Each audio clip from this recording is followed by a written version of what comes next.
Hey everybody, welcome back to another episode of Nat 2. Or it's just us two. Or it's just us two. Naturally.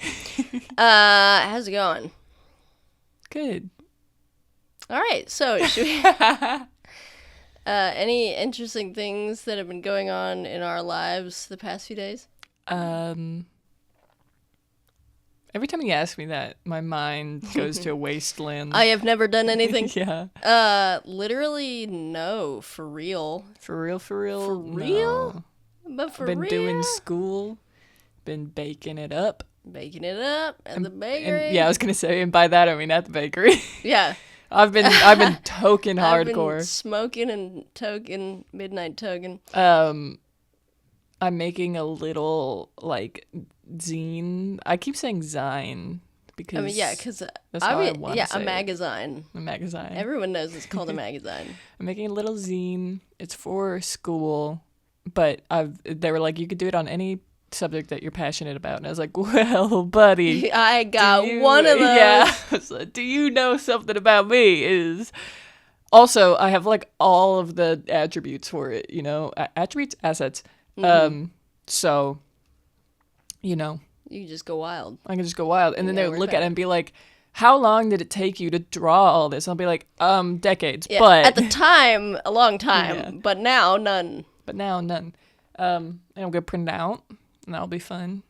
Maybe I'll post it to the Instagram. Yeah. You know, we'll have to like keep it in a place of honor. To frame it like page per page. You should do like a centerfold and just draw all our characters naked. It's about character creation. It's about character creation.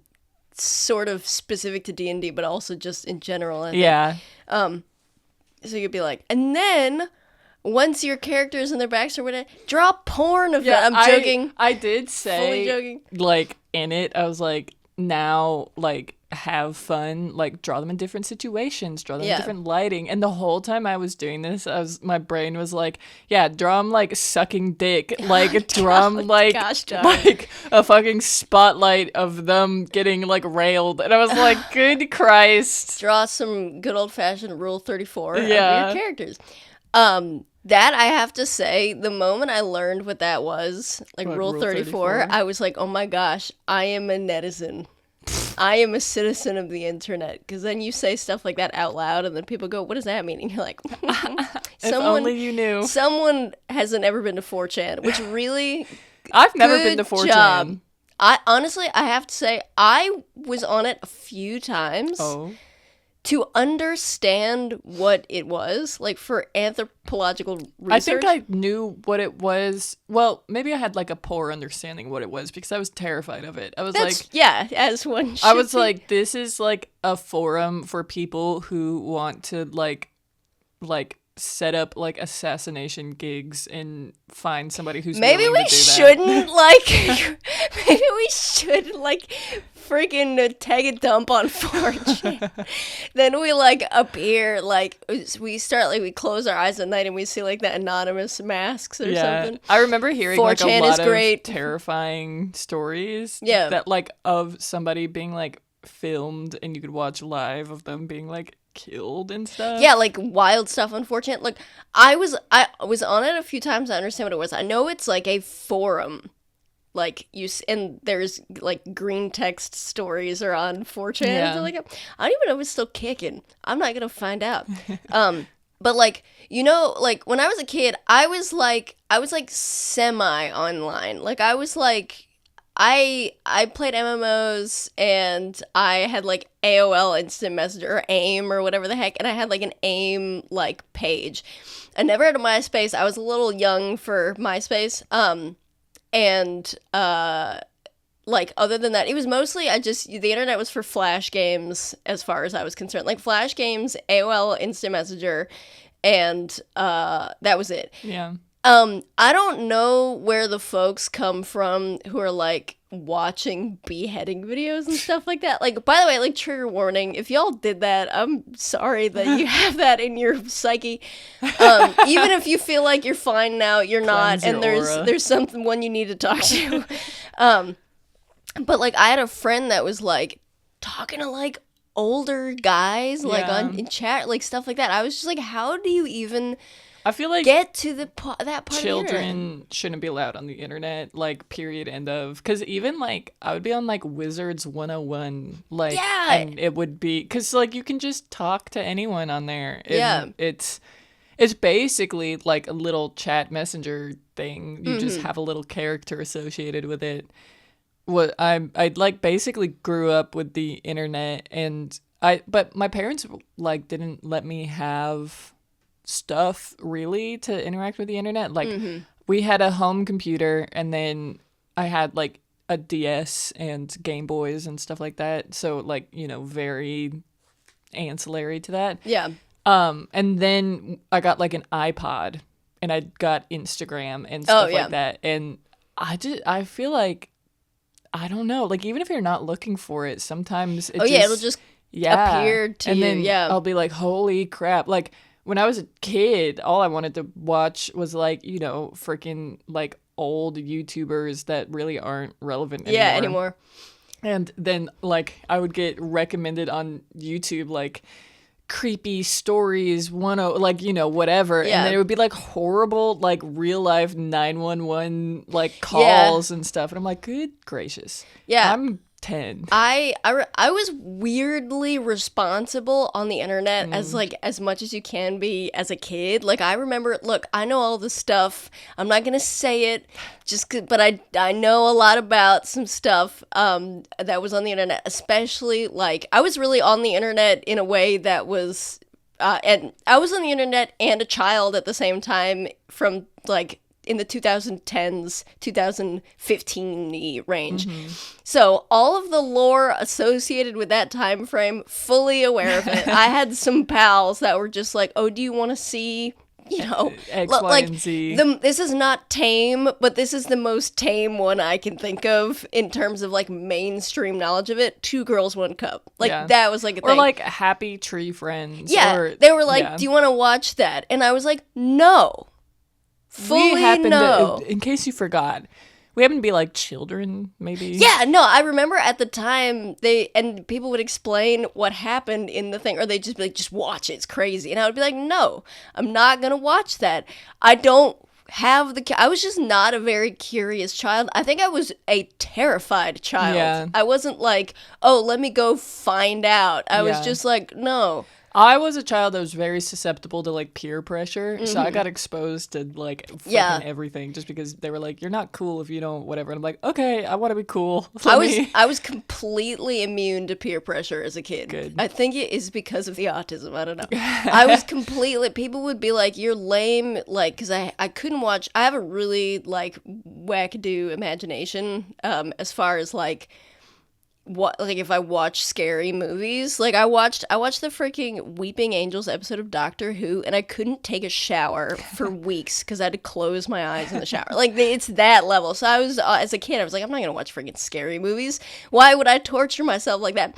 And all the time, like other kids would be like, do you know that makes you a loser? And I was just like, yeah, and I'm a loser that's gonna take a shower. Yeah, I'm a loser that's gonna go to sleep. And if you're like about what you're about, eventually people will like get over it. Yeah. Like comment sometimes. Eventually people are gonna not care because you're gonna get older, and then people are gonna freaking figure it out. Yeah, and the only thing, like I was never a very good friend as a kid because I wasn't like that like connected to my friends. I think it was because I was like sure they were gonna go away. I don't think that's really it, but that popped in my head and I was like, oh dang, bro. I think it was mostly just I was really happy being alone, and so I didn't really super care as long as people were nice to me at school or like weren't mean to me at school. I was like, I could go home and live by myself and be fine. So I really didn't have issues with peer pressure as a kid. So I was like, I would be in situations where other people were doing stuff like that, and I was like, well, I am not going to do that. I remember, though, thinking it was weird, like being like, shouldn't I want to? I don't know. I think part of it is like, because like I know for me, I think the reason why peer pressure was such an issue, and like I could be convinced to do anything. Yeah. I mean, not really, but like, yeah, I know what you mean. It's because I had such a hard time making friends, and like I was bullied hardcore, like all throughout my school life, really up until like the last 2 years of high school. And I think it was because at that point I put off the vibes that I do not care what anyone thinks at all. And so I was so desperate for people to like me that I was just like, anything that maybe will get you to like me, it must be good. Like, it must only be a good thing. Yeah. Which, no, it's not. Yeah. It's funny, though, because in order to be peer pressured, there must be the peer pressurer. And I'm like, are you peer who was the first person to watch Two Girls, One Cup? Who's the first person to corrupt the minds? Who was the drop of water and then the ripple went out and then, like, it hit me? Because, like, the other thing, too, is, like, that's what the teachers should be having, like, seminars about. No one ever pressured me to do drugs. They pressured me to watch, like, the Taliban kill someone and, like, drag them around freaking the city. Like, it wasn't like, oh, you're gonna be peer pressured into, like, doing coke. I think my brother asked me a handful of times if I wanted to smoke weed, and I said no every time. Yeah. And then he was like, okay, and then that was it. Most of the time, people are gonna be more than happy to not share their drugs with you. Yeah, but you know what they are going to want to share with you? A horrible mental time. Like, it's because they had to watch it, and now they have to share this trauma with somebody else. Like, so I need someone to bear this burden, and I'm not the one. Like, 13-year-old Monica was not the one. I mean, literally, though, like, if you were to ask me, then what is it that you were doing on the internet as a kid? Part of it was playing Mabel's Story, like, obsessively. And by the way, there's some freaks on Maple Story, and I found them, and I freaking, like, it was a weird time. So, like, I know that sometimes the weird finds you. Yeah. If you want specifics, you can come over, and I'll make you some hot chocolate. But, like, so I get that, but I was on Maple Story. I was in a guild. I was one of those. Like, I had a guild, and they were people that I was, like, friends with, but exclusively on the internet. I was happy to have had that experience, even though part of it was really, really weird, because I know that it's like an institution to have, like, your guild, like your MMO guild. Yeah. Even if it was Maple Story, look, it counts. It was an MMO. Or I was watching Graveyard Girl YouTube videos. I freaking loved Graveyard Girl. Only those two things. Yeah. And the same videos over and over again. My favorite to, like, do online was to watch Minecraft videos. Like, not play Minecraft, but just watch people build, like, intense little, with, like, a bunch of mods and all that. I was so obsessed with it.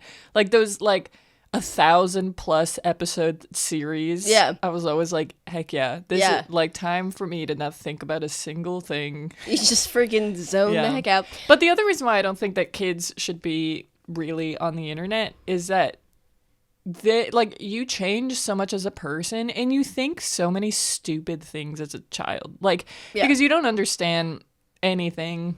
Period. End of.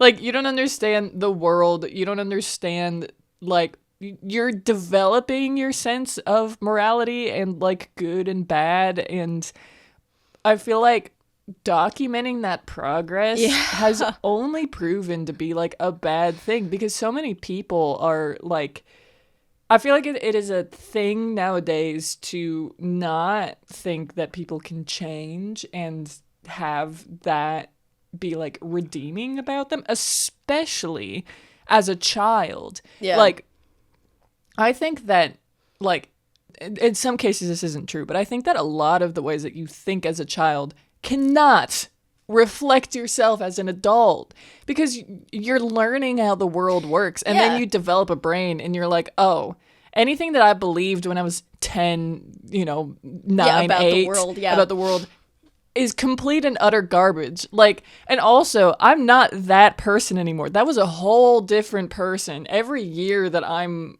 alive, I'm a whole different person. Yeah. And I'll read stories of people being like, I don't know, like, oh, we brought up a tweet that this, like, child actor tweeted when they were, like, 10, and it was like, I don't know, whatever. And, out of pocket. Yeah. And they're like 25 now. And they're like, yeah, because I was 10 and I was probably surrounded by people who thought the same thing. Yeah. And then I developed brain and critical thinking skills and realized, I don't quite agree with you. Yeah. I feel like the world the world, like I can the America, if you will, collectively went through some, and again, this is my experience on the internet, which is probably wild, especially like as a straight cis white girl. This was my experience. If you probably had a different one, but my experience on the internet was like I wasn't on any like social media that didn't involve people that I knew. Like I had a Facebook and stuff like that. And then I got a Tumblr. And the reason I got a Tumblr is because I knew there was a girl in my class who had a Tumblr, and she had like sort of okay, you come with me on this journey. Like people who are on Tumblr are called Tumblrinas, and I think that the reason is because it's stupid to be on Tumblr, and so it's like self-effacing. She had the personality of someone who was on Tumblr, right? And I like, which basically I think really amounted to she felt like she knew a lot more than she actually did, but like, and it looked, man, I use Tumblr religiously. So, like, I am talking about myself as much as I'm talking about anybody else. Also, if you're on Tumblr, you agree with me. Especially back in the day where it was, like, so much political discourse and stuff was being hashed out on freaking Tumblr, of all places. And so I made one. And then all of a sudden, I was, like, aware of the like younger generations grappling with social issues, like this obviously this like small population size, but still like in general. And I could see that kind of playing out in my own reality. Like it was funny to watch, because then I was just like, oh my gosh, the internet freaking Gestapo is gonna come like cancel me. And then I think really the idea of being canceled wasn't a thing in my mind. Like I was like, oh, I am redeemable and capable of changing my views on things and having that be okay. And then all of a sudden it wasn't. Yeah. And it was because everything you ever said or did or whatever was archived. And then, you know, someone who was trying to whatever could just drag it up and be like, you are still this person. Yeah. And I know it's like an internet phenomenon, but as a kid, I was like, oh no, this is just the way the world works. Like all these people are speaking with so much authority and they have no face. And they have like whatever, their squeaky clean internet background. And then it was like a shift from like guilt about things like that to then people who were like celebrities and stuff like that being attacked for stuff like that, and then like making a tweet that was thoughtless as a child, and now they're an adult, because no one had ever been able to do that before. There wasn't Twitter. And then I think the collective internet opinion on that was like, okay, that's a whole lot. Like people will disagree, they'll be like, no, you have to be perfect forever. They're usually like, I think that that's like a youthful thing to do. Like once you've been around the block, I'm 29, so like how much, whatever. But, you know, once you're not 13 anymore, you realize that you too have made mistakes. As a former 13-year-old, I can say these things, I feel. And then now I feel like it's anyone who's going to say something like that, it's like, okay, cool. What? Like, he who is without sin cast the first stone. You know what I mean? Like, you can't, that's not fair to do. I feel like I have definitely noticed a downshift in cancel culture, which hopefully one day that will be freaking eradicated, because it's so ridiculous. Like, I think obviously there are people who need to not be idolized. I think nobody should be idolized. Yeah. That is, nobody is meant to be, and nobody can handle that. Yeah, being idolized. But I think that public shame does not work. I read this like article where public shame, like in medieval times, like when you would be in like the, you know, what is it called? Your like wrists and head are in the little, like the gallows or whatever. That's where you can get hung, but you know what I mean. And you just had to sit in the town square and people could like boo you and all that. They're like, that was effective because you knew everyone who was disapproving of your actions. You knew you knew everyone in that town. You lived in that town. And so it genuinely convinced people to rethink their ways or whatever.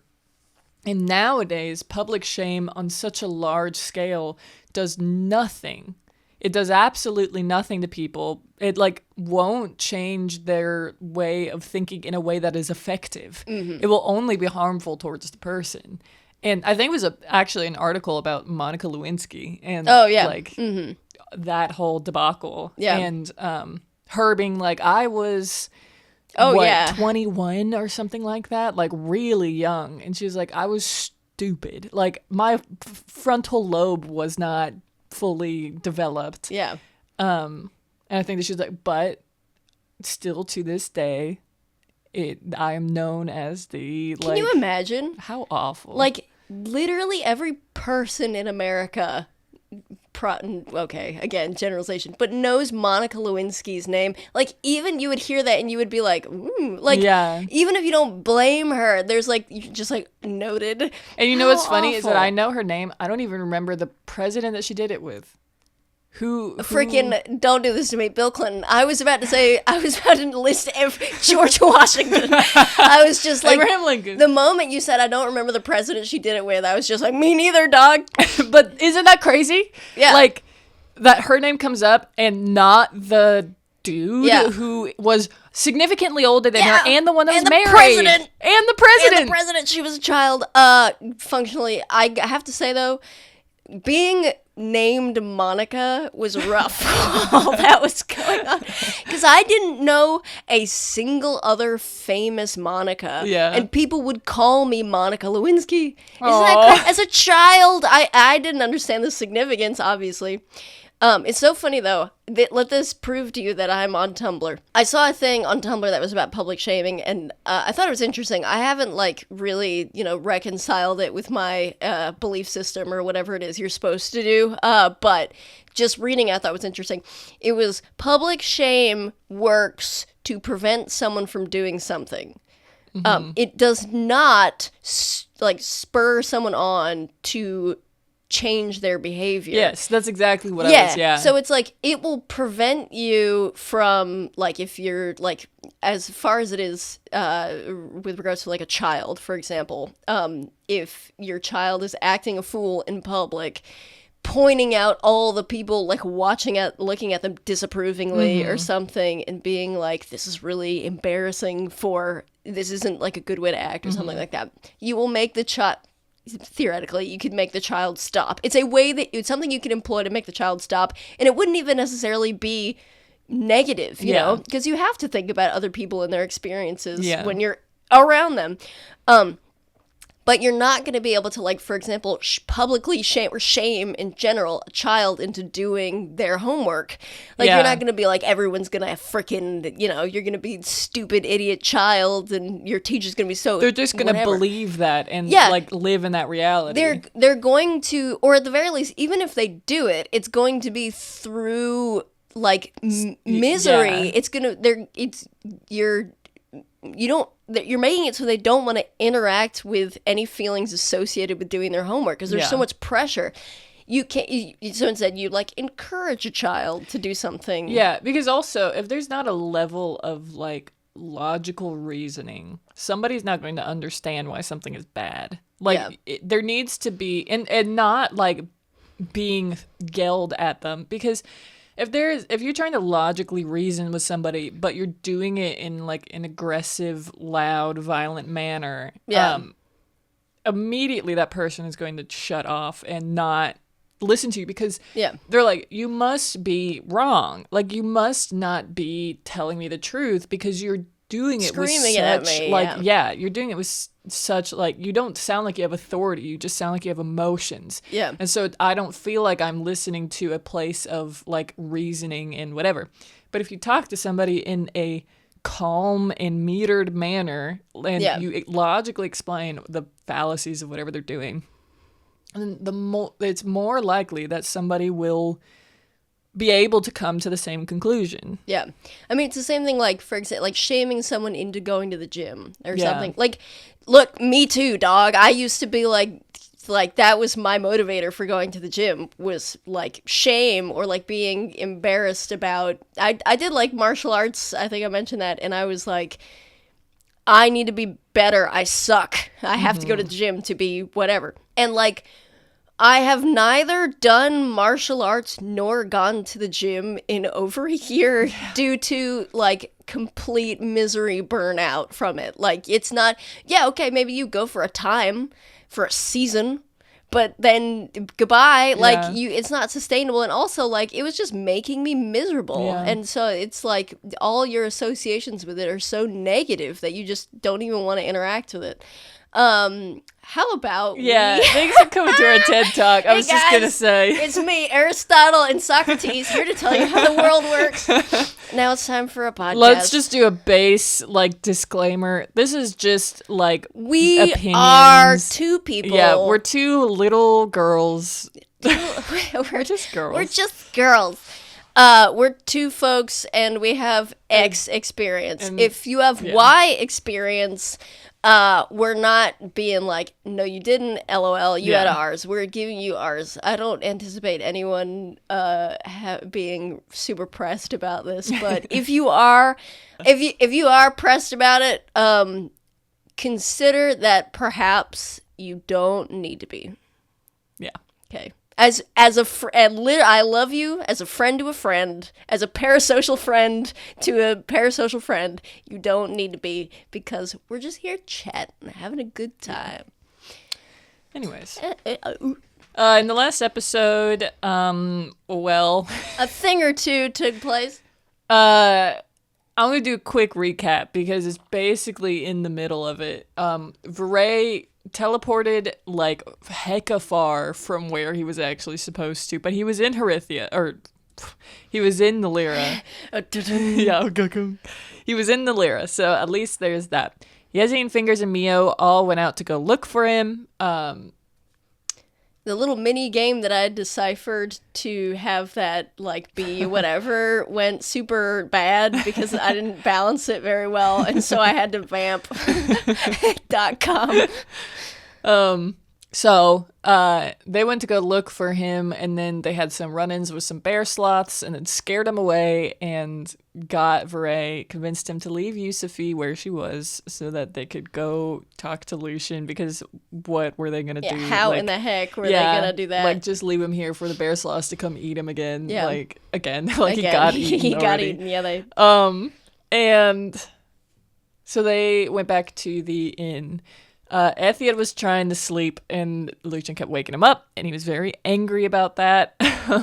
Well, Lucian let him sleep and then woke him up when folks appeared, so that, they could... He also woke him up previously to ask about a noise, which was Fingers using thaumaturgy to scare away freaking bear sloths, and Ethiad was like, it's fucking Fingers? Can you let me go to sleep? Lucia was like, holy crap, that was Fingers? Like a goofy old Fingers. Yeah, also, like, how do you know that? And Ethiad's like, I don't remember when I said I wanted to have a whole conversation about it. Good night, Lucian.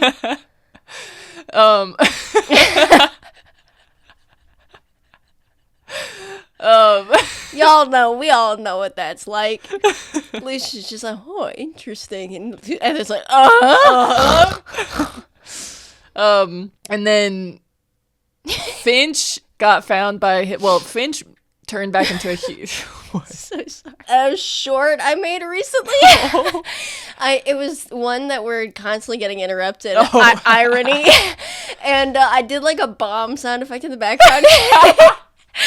And I accidentally cranked the volume so loud that it scared us, and it was so funny. Anyway, you were saying? Tabamil and Iffy are in their room at the castle. Tabamil's just rubbing Iffy's hair, like, you know, what? This is a weird way to say I it. guess, but like, what are you patting her hair? Stroking her Stroking, hair? that's the word. Rubbing it together. She's making biscuits out of her hair. She's stroking her hair, being like, I don't know what the fuck just Yeah. happened, but she's asleep now, and it doesn't hurt to touch her, so that's good. So we're just gonna, Progress. we're just gonna sit in this for a bit. I know that, you know, maybe there's an assassin in the in the Midst, castle, yeah. but you know, come here. Honestly, I know one of them already. Maybe Yeah. I could convince you to be on my side. Finch found his family because when he heard that there was like an attack, he was like, I know for a fact my family's freaking out. Yeah. Because they're like, well, where is he? They were already freaking out, Yeah. and now they are more, undoubtedly. And so he found them in dog form, and Jack was about to kill a man. So, Yes. good thing I found them. And then basically Finch's dad was like, you will never, ever, ever, ever do this again. Like, why did you think that any of this was a good idea? And Finch was like, you're right. I don't know. I fully agree. Yeah. And then they were not allowed to leave the castle. So they went to Linus's room, and Finch melted the doorknob and To get in. yeah. And so they're just kind of hanging out there. The folks of Naleera think there's a dragon in the mountains because of Fingers yell. Yeah. And now everybody's in the room, and we ended with Vahrae going, are you Lucian? And Lucian going, are you Vahrae? Vahrae going, yep.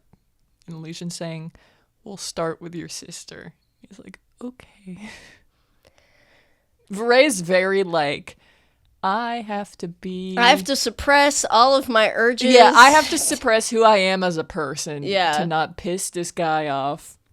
So that he will save my yeah, sister. who is also a high elf. Indeed. Cool. You gotta get out all the sillies, because there won't be any. Look, the moment you start talking to me, I'm gonna be real sad. So, Lucian said to Vahrae, let's start with your sister. Right. So right now, the conversation that is imminent, as everyone is aware of, is taking place in a room that, according to the initial plan, is to be shared by Lucian, Ethiad, and Vatil. Yes. Or Fingers and Yezi.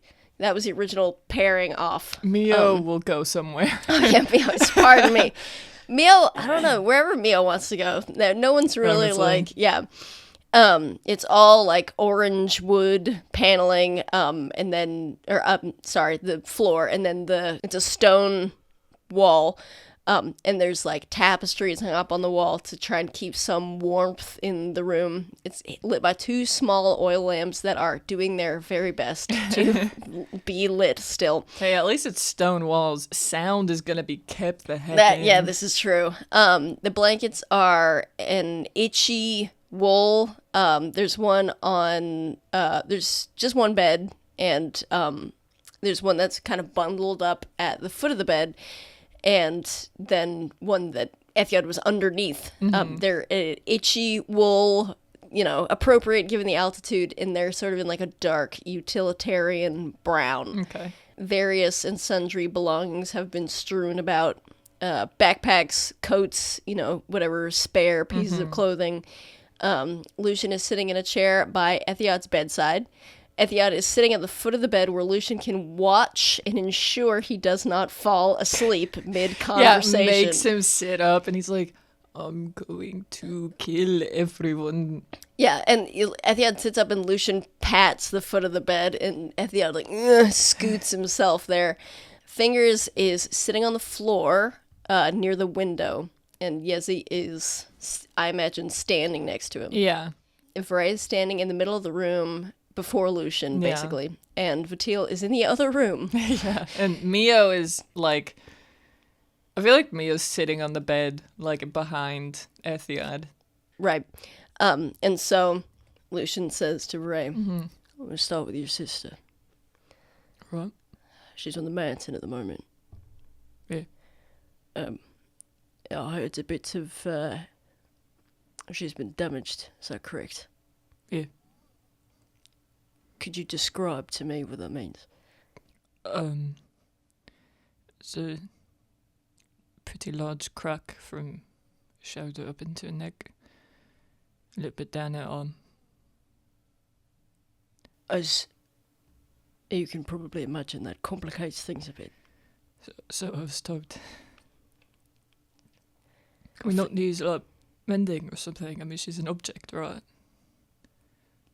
I will have to say to you that this is not necessarily something that I've dealt with before. Not in specific. I mean, it was either one or the other. They were petrified and intact or not. So, we're going to the library tomorrow. I know. So, I can do a little bit of research, potentially. But time is of the essence. The more this crack deepens or intensifies, I mean, it's unlikely to... It's not going to happen by itself unless it's quite deep in the amount of time. We're not, it's not going to take weeks, I would imagine. But, the elements... Right. It's just going to make it more difficult. No, I don't want to make any promises to you. Right. We'll see what we can do. But I want you to know that it's usually the after that's more of a concern in my experience. What do you mean? Where, I mean, imagine it, mate. What was she doing when she was turned to stone? I don't know. How did it?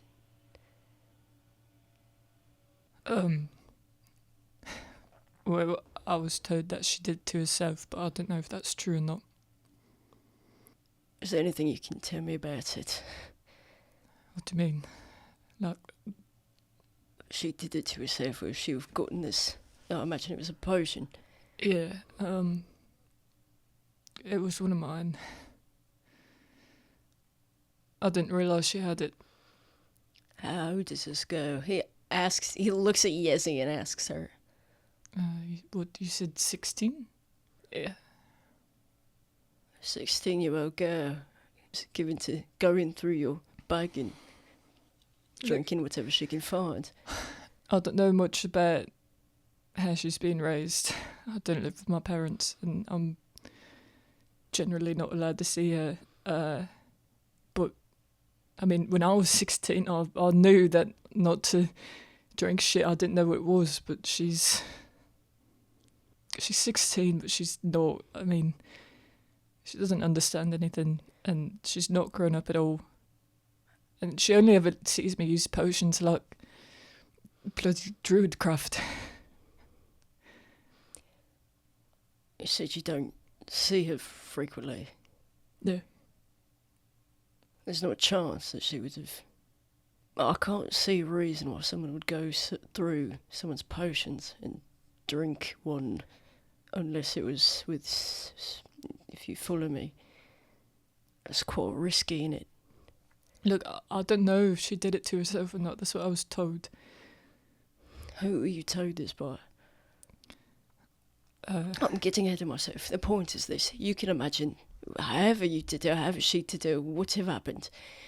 If you turned to stone and then you woke up elsewhere, having lost loads of time, and, given the crack, it's painful. Is it painful? It is. Does she feel pain right now? I reckon she does. Whether or not she recall it. I just want to warn you that it's not going to be... I kept being told that she's not experiencing anything right now. She's not experiencing anything that she's not experiencing. What does that mean? She's locked away in it. She's stuck inside herself. But that is her. As I say, time's of the essence. Right. So, first thing tomorrow, we'll go to the library. We've got to make ourselves scarce since we had to have a meet where we were. And after this is sorted out, you ought to leave. Thank you for your advice. I'm worried about her, leaving her there. Used to be my sister. What do you mean, on the mountain? Yeah. How would you like to remedy that? I don't know. I'm worried those things, whatever they were, gonna step on her, damage her or something. No, bear slice. Well, mate, I'll ask again. What would you intend to do about that? There's nothing we could do. Yeah. You can pray about it. Pray. I'm not religious. Well, I suppose that's it for this bit. Go to the library, get some books. Hopefully there's a halfway decent apothecary here. Get what we need, and No matter what we owe her, what do you mean, no matter what? she hasn't done anything. I didn't recall accusing her of anything. I know, I'm not saying that you have, I just mean, I don't know, no matter what you think of me or the situation. What should I think of you? I don't know. Look, mate, you can think whatever you want of me. Have you seen her? She's real. This is all real. Lucian's looking at Yezi and fingers. Yes, it's Yeah, I mean, we had to drag the guy away from her. Like we told him that you don't like high elves. And that neither does Vitil. Well, I suppose my reputation precedes me. I don't see why I wouldn't. Right. As long as this isn't some sort of trap or something. It's not. Speaking of Vitil, I mean, that's it, isn't it? I mean, you're gonna get some books and some green crap, and we're gonna go see what we can do about that. But I mean, there's other stuff, isn't there? I mean, why are you here? Why does Tavamil know you? All that stuff. Yeah. Shouldn't we go get Vitil for that? I mean, Iffy and stuff. I don't know. We're all right. I guess we've got a difference of opinion. What do you reckon, Ithiel? Well, I mean, do you know anything about Iffy? He's like looking at Vahrae. I mean, yeah, I met her. Do you know what happened to her? What's wrong? Nothing should be wrong. Okay, yeah, maybe give it to you. I think that the conflict that will result if he finds out that we've not gotten him is worth avoiding. Well, I figured if nothing pertained to Iffy, then he wouldn't care to listen. But if it does, then yeah. Well, fingers. Hi. Look, I'll do it. Ethiad's gonna like hop off the bed and he like kind of stumbles forward. Poor mate.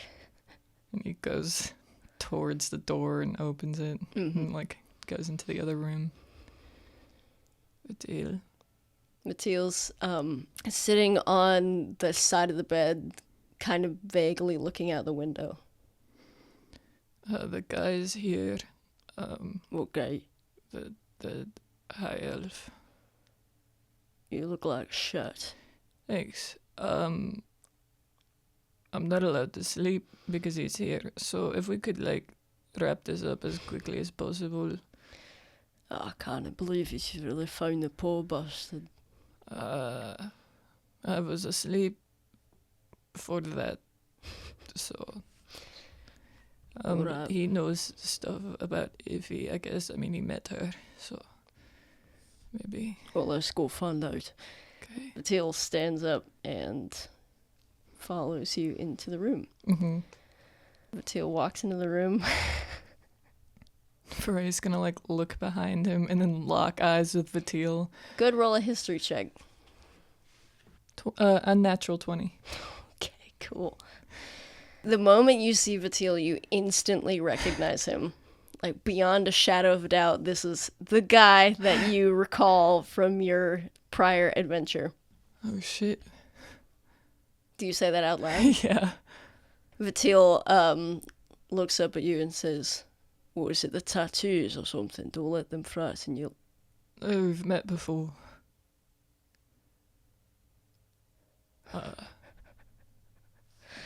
You're joking. No. Yeah, I never knew the world to be such a small place as the past few days. Well, Surprised. It took me a moment to recognise you. I suppose you look a bit different from this vantage point. I'm a bit more cleaned up, I suppose. Do you two know each other or something? And And this is the little shirt you and Tavamir risked your lives to help. little shot. It was the statue. Don't tell me that was the little thing your guides ushered onto the carriage. You ought to take better care of your own, especially when you're on our side of the border. Hey, what the heck? You guys, what's going on? We're travelling through town and he threw a bottle of liquor at my carriage. You know what I did? I surely did. I'm more than honoured to take credit. And it was just as wonderful and cathartic as I'd imagined it would be. Look, I helped you out. Did you help me out? I you? did. What, were your guards going to kill me or something before you... Maybe. Look, and they're not mine, alright? What do you mean they're not yours? They came out of your They're carriage. my parents. They listen to me because they have to, but I didn't tell them to do any of that. I told them to leave you alone. Oh, well, gee, thanks. You're welcome. And you're here now and you're fine. Look, what more did you want from me? Scaring my sister, scaring my... Oh, scaring your sister, scaring your parents. I'm sorry you were scared. I wasn't bloody scared. I'm sorry they were scared. Look, what did they do to you? Nothing. I didn't say they did anything to me. I said it was cathartic. Good. You know, one time, way back when, my soldiers received a load of letters you lot had intercepted, and less with poison. Chocolate and candies and even a cigarette. One moment a lad's having a taste of his mother's cooking, and the next he's bleeding out of his ears and nose and begging for me to kill him. And at that time, you know what I thought? That would make us square for the needless death and the pain and the rage. Lobbing a bottle of booze at some stupid high of socialite's carriage. I didn't bloody do any Now, of I that. apologise for the ship's paint or whatever, but something tells me you lot can afford to fix it. I don't bloody care that you did that. Do whatever you want. But I didn't send those letters. I didn't poison your soldiers. I was a child when the war was happening. I had nothing to do with it. Like I said, it was just for the sake of catharsis. And it worked, you know. The moment the bottle left my hands, it all just sort of evaporated. You know it's not important right now? What's that? Any of this. Cool, you threw a bottle of liquor at a carriage. You, made some guards leave him alone? Okay, you had a run-in. Maybe let's focus on the important things right now. I just wanted you lot to know the nature of the person, Tavmills. Look, I don't take Risk your lives to help. Your word on a high elf is quite meaningless. All high elves are the same to you. Same with Lucian. I will believe somebody's word that doesn't have a prejudice. Prejudice. But considering that Tavamil asked for him to be sent here, must mean something. What does it mean? Tavmil doesn't know danger of staring at her in the face. It means someone was in need. That's all it means. It doesn't mean they're worth it. Alright, why don't we all just calm down a little bit? I mean, look, the guy's here now, whether or not you want him to be. You're not gonna touch him. You're not gonna hurt him. He knows stuff. He knows Tavamil. He knows what happened to Iffy. Oh, he does, and you're gonna start with that. So get to talking. You want me to start with Iffy? Go on. I mean, really nothing. Nothing should have happened to her. Bloody hell. I went to the room in the castle. They knew that I was coming. They knew I was going to talk to them. Tavamil agreed to having me talk to them. And I had to do it in a way. So you'd met before? Sort of. Look, this is what I was starting with. Iffy is not. Iffy should be fine. You're saying she should be fine? When right, I had to go to the room and I needed to not be seen, so I was invisible. And I went to the room, knocked on the door. Iffy opened it, and I snuck past it to make it look like she opened the door and not just some invisible thing. I guess she clocked me and it freaked her out, and she slammed me up against a wall, and Tavamir had to calm her down. And I don't know, she was, I guess, just out of it after that. I don't know, but I needed to talk to Tavamir. I needed to have her come with me. And Tavamir come with you? Yeah. And if he wasn't letting me talk, she kept interrupting me, kept speaking for Tavamir, kept whatever, and I was freaked out, alright, and I just needed to be able to talk to Tavamir, and I had a potion that was meant for Tavamir, and so I know that it was supposed to be safe. I can explain that in a second, but it was basically like a palimpsests. I guess, I mean, it was meant to carry somebody in it. So I used that on Iffy so that I was alone with Tavamir, because I knew that the person who gave me that potion did not want Tavamir to be injured. They didn't want Tavamir to be hurt in any way. So I figured Iffy would be fine and she'd be out of the way, but she'd be safe. I mean, she was in there. Nobody would be able to hurt her. Nobody would be able to come to her. And I gave it to Tavamir. That's it. So what, she put in a bottle? Yeah, basically. You thought she'd be fine? Yeah. Well, she's not fine.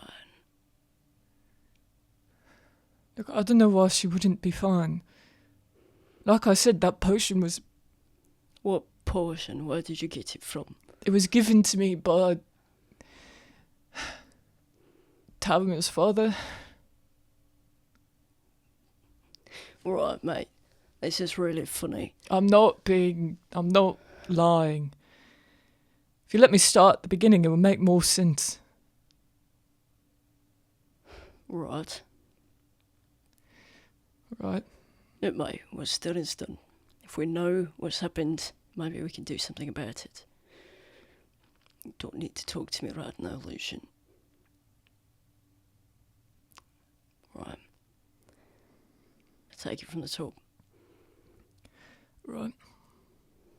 Somewhere in Westway Wilderness, there is an underground bunker that I came across. I wasn't supposed to find it, but it wasn't really all that hidden. It had 2 military officials and a spring eldrin in it. And more water clearer than I've ever seen in my life. I went down there and I was just going to leave when they found out I was in there. The blokes' names were Marwyn, Egwin, and Monstero. Glory. They said that they couldn't kill me because of who I was, my last name and all that. And What does that mean? my parents are quite influential. They have a lot of money and... But they want you back. No. Like, what's that idea? Influential. Yeah. In what way? Well, my parents have that much money and that much land that at first they were just florists, and then I knew about this, but I didn't really know about it. They were growing most of the water clary during the war. Lucian is holding something, like his bag or something, like something, and the moment you say that, it hits the floor. No, I know you're taking a piece. No, I'm not. You've got a death wish then. Do I? For feeling something like that. Come now, Lucian. You can hear it, can't you? They want something from you, don't they? Make the voices stop. What are you on about? Soak the earth in his blood. Listen, I was a child. I just happened... You're in grave danger, mate. You and your sister. Okay, so, no. You two don't move a muscle. I said I wasn't going to let you guys hurt him, and I'm going to keep to that. So, it doesn't matter. It wasn't him. It was just a kid, right? Yeah. I didn't really understand what it was for anyways. It looks like Tavermilla's handed the retribution over on a silver platter. You don't suppose that's the real reason? Do you reckon, mate? Of course not. Fingers, you really ought not to make promises you can't keep. Fingers are gonna stand the heck up. Vahrae's gonna, back away from them. Lucian hasn't moved at all from dropping the whatever he was holding. And neither has Vatil. Vatil actually backed up and started leaning on the wall. And if Vahrae was of the mind to notice these sorts of things, he would notice that he's leaning on the gap, but with in front of the doorknob, basically. Fingers is going to cross the room and kind of stand sort of in between Lucian and Vahrae. He's going to say, I said I wasn't going to let you hurt him. If you don't think that he can keep a promise, I can. Keep your promise then. It's funny. It's so bloody funny. So bloody ironic, all of this. Do you know, I thought, foolishly, that I hit the lowest point I could imagine. Tavermilla's doing God knows what. Her mother is. I can't even think about it without feeling ill. And just a few days ago, life was normal. Yeah, mate, I know. Me too. Stop talking! You know, this time, 2 weeks ago, but I dare say right now I'd be asleep in their house, in a chair, in front of the fire. I've not thought much about my future. I'm not so thoughtful. I try not to be, but I imagined... I suppose I bloody dared to hope that it might continue like that for the rest of my life. I mean, it wasn't easy, but it was steady. So much more steady than it had ever been. I mean, it was like a life. It was like a normal life that one might lead. Completely unremarkable. And I was so incredibly fortunate. I mean, not with the people, the patients I see with devastating injuries, wounds. Husbands and fathers are gone. And the only worry on my mind was whether or not I could bring myself to ask a girl to marry me. That bloody jummy swords I am. and I always have been. Well, that's all over. It's my turn now. It's my turn for you lot to take something from me that was mine, and only mine. My home and my family. And here you are, standing before me. And in a hideous twist of fate, you and your sister have found yourselves at my mercy. And I've not got any.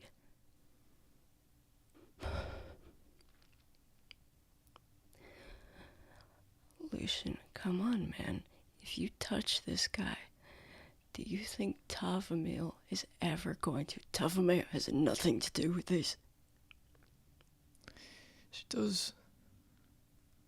I'm sorry. If it was up to me, that would have never happened. Look, I hate my parents. I've been cut off from them for years. I want nothing to do with them. I never have. All I'm trying to do is stop whatever's happening. I don't want anyone else to get hurt. I don't want Tavamir to get hurt. I bloody hope that you get your family back. I didn't grow the water clary. I didn't decide that we were going to do that. For the longest time, I didn't even know that we were doing that. And when I did, I didn't really know what it meant. I just knew I wasn't allowed to tell anyone. Your parents don't see eye to eye with you. No. We didn't want you back.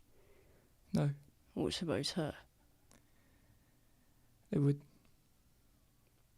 Look, you want to know how much my parents don't like me? They said that whatever happened to Yusuf, it was supposed to happen to me. They know that something's going on. I don't know what, but I have a brother too, his name's Brannick. I heard them talking about how something's already happened to him. I haven't talked to him in months, so I was meant to be the child that could be taken away. It wouldn't hurt them that much, if at all. The girl, however, doesn't seem like you're putting two and two together. What are you on about? Well, Lou, are you really not going to help him? Look, she's not going back to them. That's not happening. Maybe I've misunderstood. Seems like you do get it after all. They're never going to see her again. I told you I didn't. Well, I guess I didn't. I don't blame you. It's not your fault. So why punish her? It's not punishing her, is it? He said, no. He said that right now she is in pain. She's bloody 16, mate. I don't want her to be in pain. There's more than one way to skin a cat, if you will. I've no interest in hurting you. I don't believe it. You know, I really thought that there was no way that this was going to happen. There was no way that you were going to let your ridiculous, backward, personal prejudices get between helping some guy. He's just a person. Lucian, I think it's kind of ironic. What's ironic? Well, you want to punish the parents, so you want to help their beloved child. You want to fix her because you want to punish them for their actions. I didn't say I wasn't going to help her. You're not jumping to bloody conclusions. Oh, if we're jumping to conclusions, I mean, I think you want to make it seem like that. It's not that I want to make it seem like that, mate. I want to hurt him. What did he do?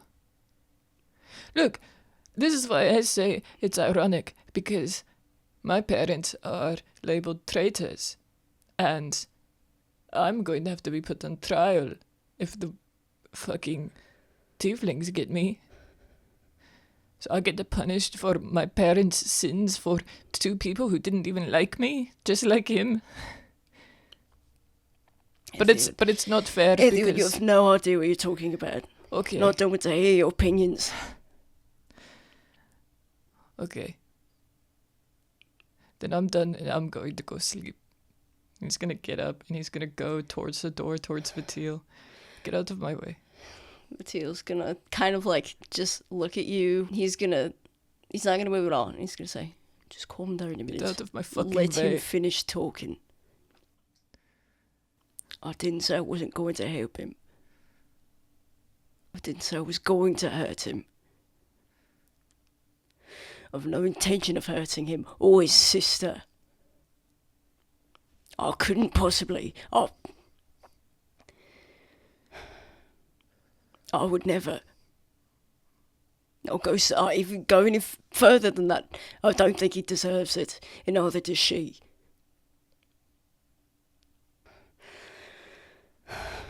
Lucian is going to look up at Vahrae.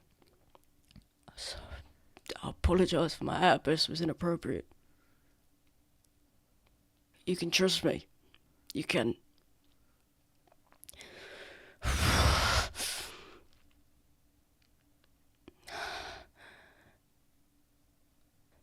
You can trust me. Look, you don't need to convince me of that because I don't have much of a choice. I think Ethiad is still standing in front of Vatil. He's gonna like put his hand on Vatil's shoulder and just be like, please get out of my way. Vatil's going to look at Lucian because he's like, I don't know the status or whatever. Lucian's going, Ethiad, I don't want to watch you. Please sit down. I apologise. I need to watch you to make sure you're right. Fine. Ethiad, please. I'm sorry. I'm sorry for what I said. I don't care. I'm so tired. And I'm done. I just want to sleep. Oh no, I need to be able to watch you. You can sleep in a bit. We'll get this done quickly and then you can sleep. You've got to let me watch you. And everyone needs to stop being so fucking emotional. Just listen. Listen to the facts. Don't want this to be fucking drawn out for hours because everyone needs to cry a little bit. Okay? Vatil kind of smiles at him. What are you smiling at? Nothing. I'll go lie down. Sit down, I guess. Fine. He's gonna go sit down. Fingers, why don't you go sit down? Nah, I'm good. Keep talking. It's fine, really. Fingers gonna look at Yezi. I think that when Fingers looks at Yezi, she like her arms are crossed and she's standing in the exact same position that she was, but now she is holding a dagger. You can put that away, buddy. She just shrugs. Fingers gonna turn over and say, "Look, I told you I got your back, man. You see that?" Thanks. Yeah. Well, he's gonna go sit down back where he was. Alright, so sorry. I was in the bunker. What? The bunker that I was talking about. Right, apologise. You are noteworthy because your parents grew the water clary that won you lot the war. Yeah. That's right, that's where we were. Please continue. Right. I was down there and I was just going to leave. Just wanted to leave. And this Monstero fella, he knew me. I mean, it's not surprising for a high elf to know me. And the other 2 high elves, he was the Spring Illigen. He knew me. So that was surprising to me. And he knew my parents. But you didn't know him. Apologise for the interruption. No, I didn't recognise him. He recognised you, though. Yeah. And you said his name was what? Monstero. Glory. Monstero Fenra. Was that his name or something? The father. Yes, I mean, as her father. His last name's Fenra. It is. Yeah. Well, What would basically... he be doing there? For two, please let him just keep talking. Basically, I heard that they were talking about him being put in prison and how unfair it was, and so I assumed that he just got out or something. He was in prison. He's not anymore. On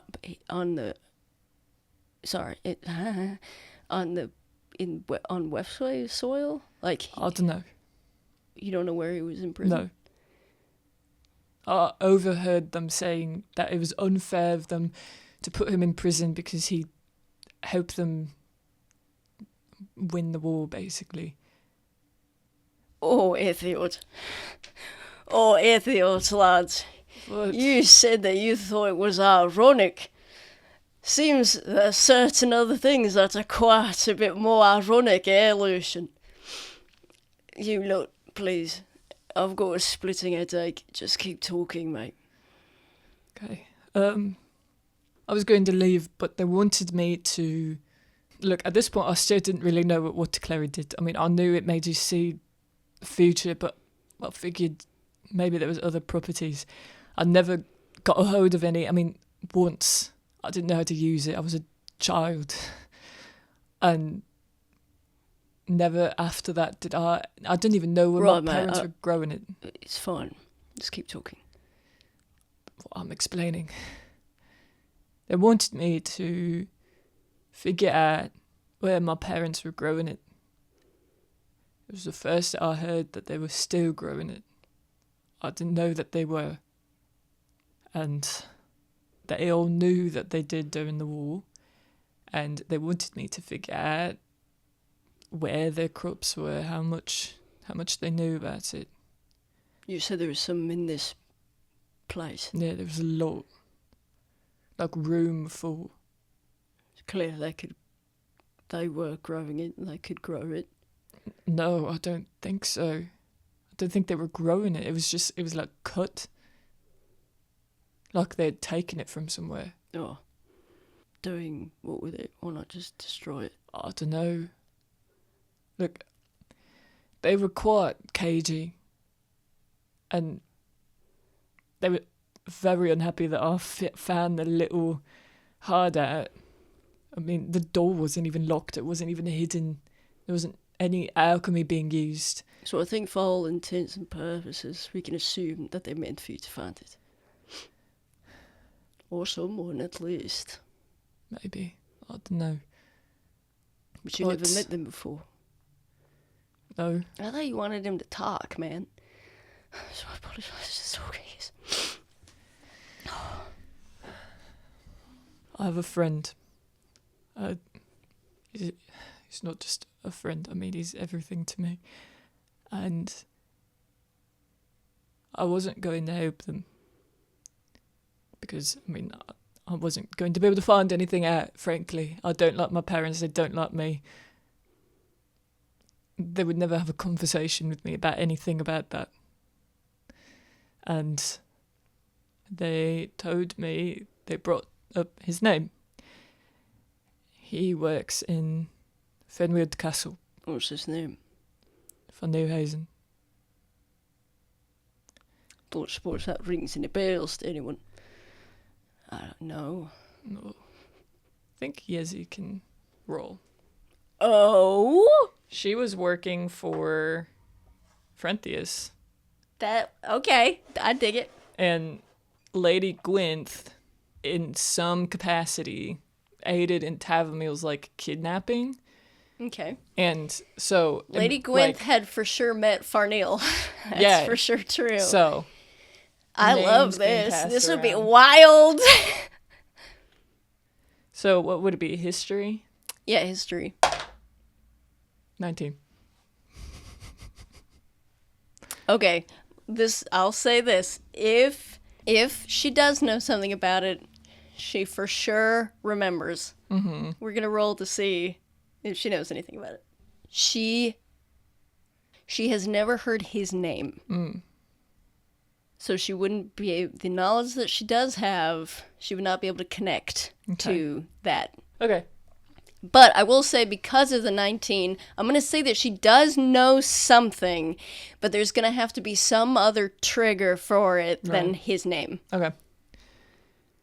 Well, regardless, his name's Fenrir Hazen. He works at Fenra Castle, and he's like an aide to ministers. I like that. That's good. Yezi, I was waiting. I was literally just like, I just need the thing. Yezi is going to remember. Frenthius is going to have mentioned. Yezi doesn't know the part about Lady Gwynth and all that stuff. She knows her part, which was killing, but she, kill, yeah. She has recall of Frenthius mentioning something about the debacle at Fenwild Castle. With the minister's aid? Was that like with him falling in love with the maid? And all that? So she knows it was a minister's aid? She knows that there was, some business with the minister's aid at Fenwild Castle. What does she know exactly about it? Nothing. She knows that there was a debacle, which is more than Vahrae would know about it. Okay.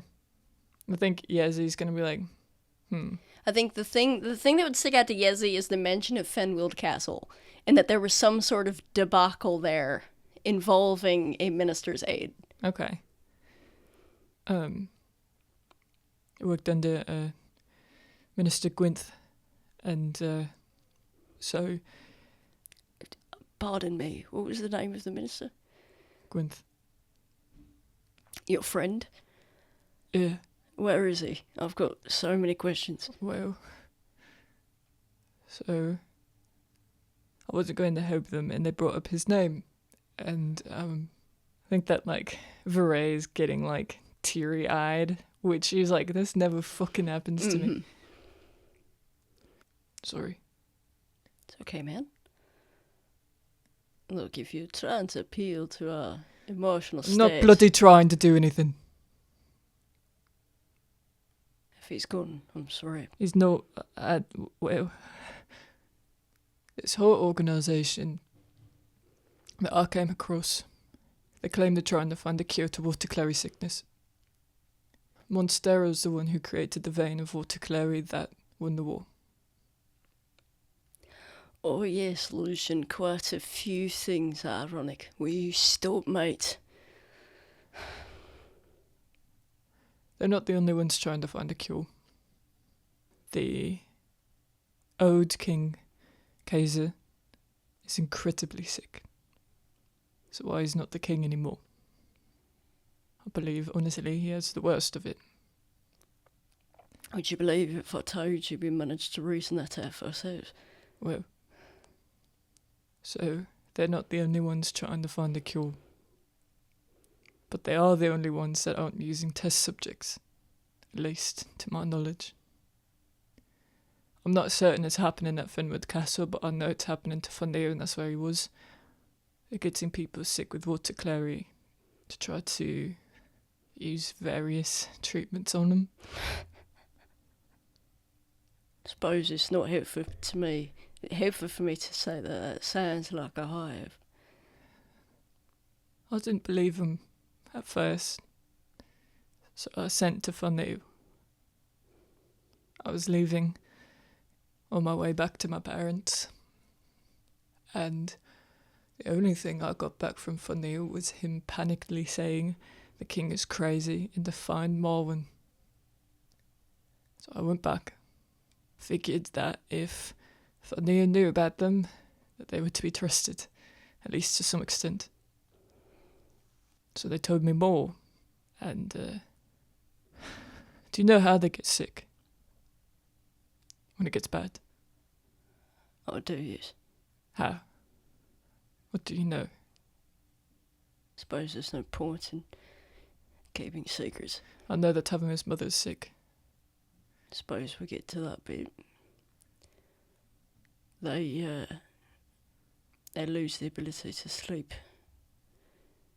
Is that it? That's all you know? I mean, I know it matters. And all that. They sort of lose touch with reality. If you can't sleep, then you can't. I mean, you know, Eve's trancing. Right. You can't. It's meditation. He says that to the contingent who do not trance. It's meditation, really, is what it is. So you need to be able to focus on something in order for it to be effective. But you just can't. So the only option is to sleep, and then that goes away. And you just degrade. It's horrible. Well, that's not it. I'm up with symptoms, but that's not the end result. It's like parasitic, almost. From what I was told, eventually, the only thing you want to do is to grow more of it. It's your only desire. And that's what Kaiser's trying to do. Grow more water, Clara. Yeah. He wants to live on. Well, Miss Fenra never mentioned anything of the sort. She lived on a farm where you were growing it, weren't you? I suppose, but Maybe that was satiating her. But Kaiser's quite sick. I mean, there's a difference between using the water clear as a painkiller and using it through, 10 years of a war. I mean, granted, they didn't have it until later, but the amount you probably have to use to win a war is... And the amount that... I figure my parents were growing it.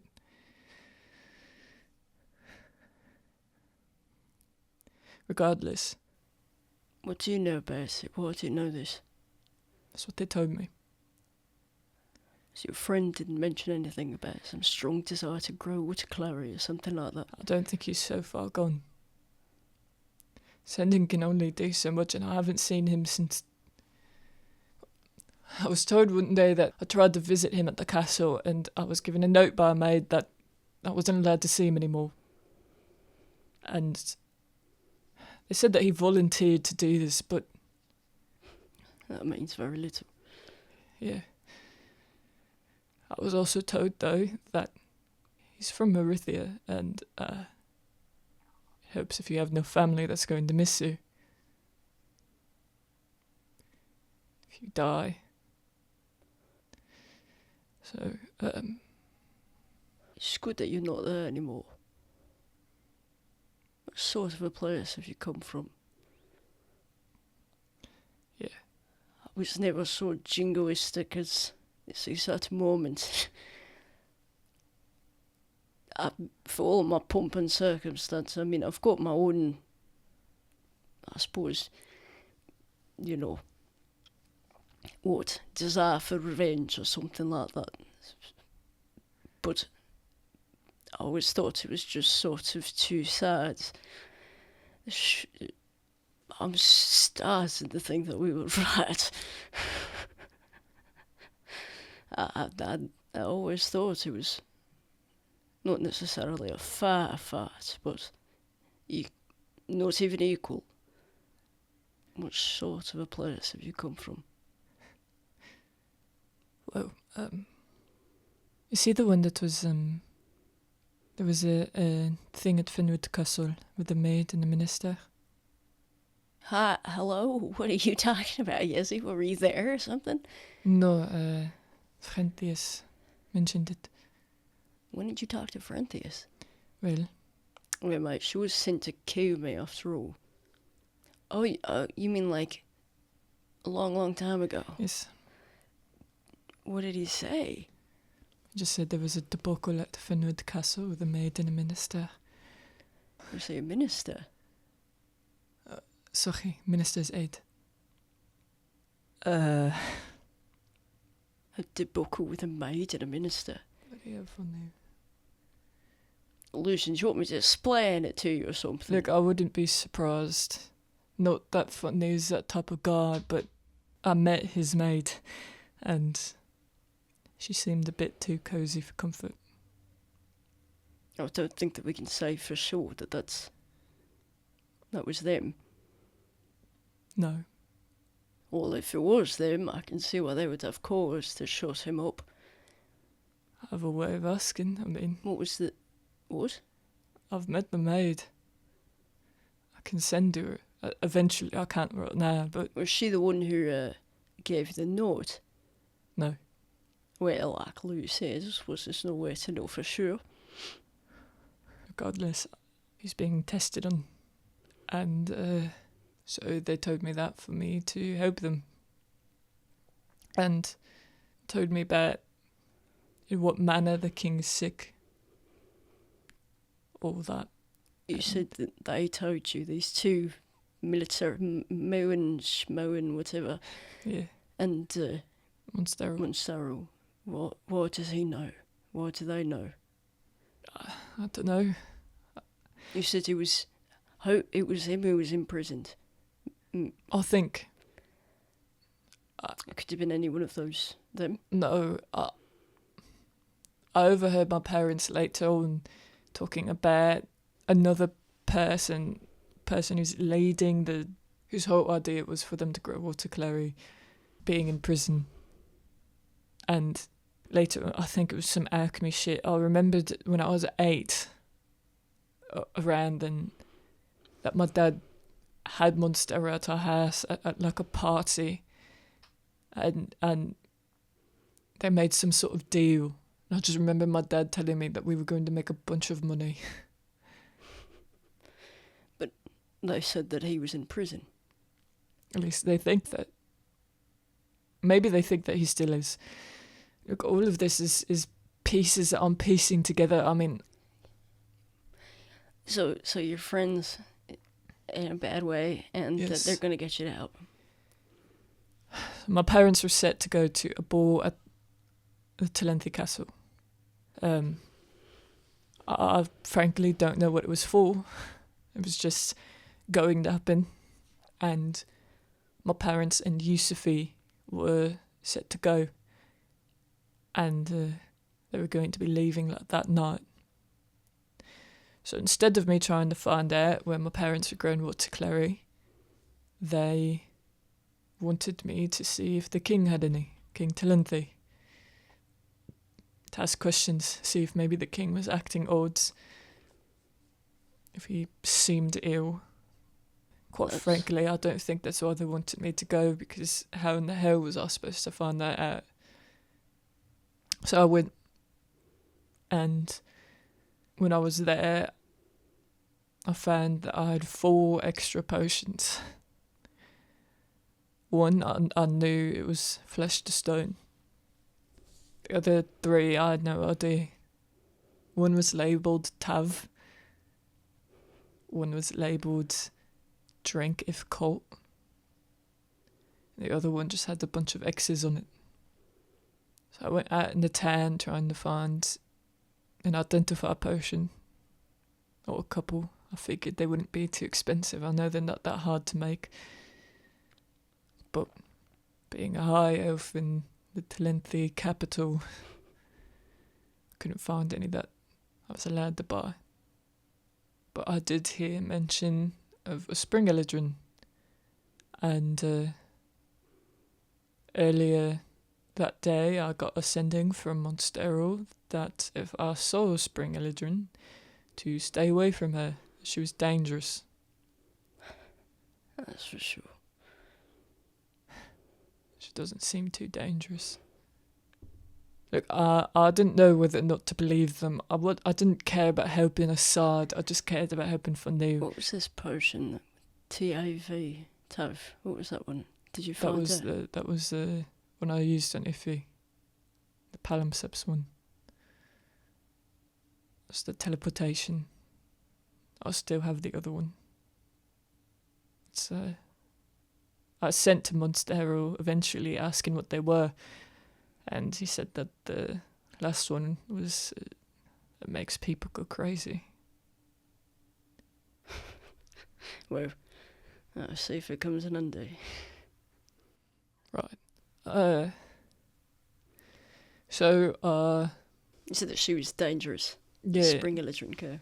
and I'm more into finding out whether or not something's true myself than just being told. So, while I was out looking for an identify potion, somebody mentioned seeing a spring eladrin, and she was quite easy to find because they also mentioned her being with a tall redhead.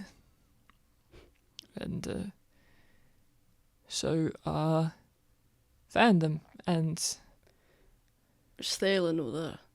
yeah, so I asked to speak with her, and I couldn't because a castle guard came up to her and she needed to come to the castle that she's been summoned. So they told Thalen to come talk with me. And at this point, Yusufi was here. She had been following me around and I didn't know it. And, well, they went off to the castle. Me and Thalen went back to the hotel I was staying at to talk. That's when he told me about Tavamir and her mum being sick, Tavamir growing water clary. That's when I made the connection that Monstera was her father. Why did you wanted to talk to her just because Monstera told you? I wanted to find out what was going on. I see. I'm surprised that Thaden was so generous with information. Well, I think that he deemed me to be trustworthy. When I told him a bit about the situation, why I was interested how I knew her. Okay, so you've spoken to her father.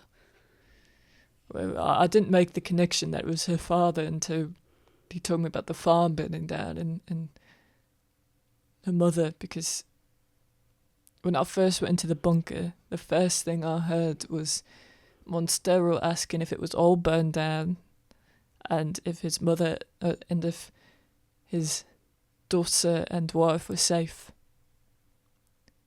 So that's why I figured that there'd be no way that he would want harm to come to Tavamu, because he was concerned about their safety then. But he knew about it happening. Yeah. So it wasn't his...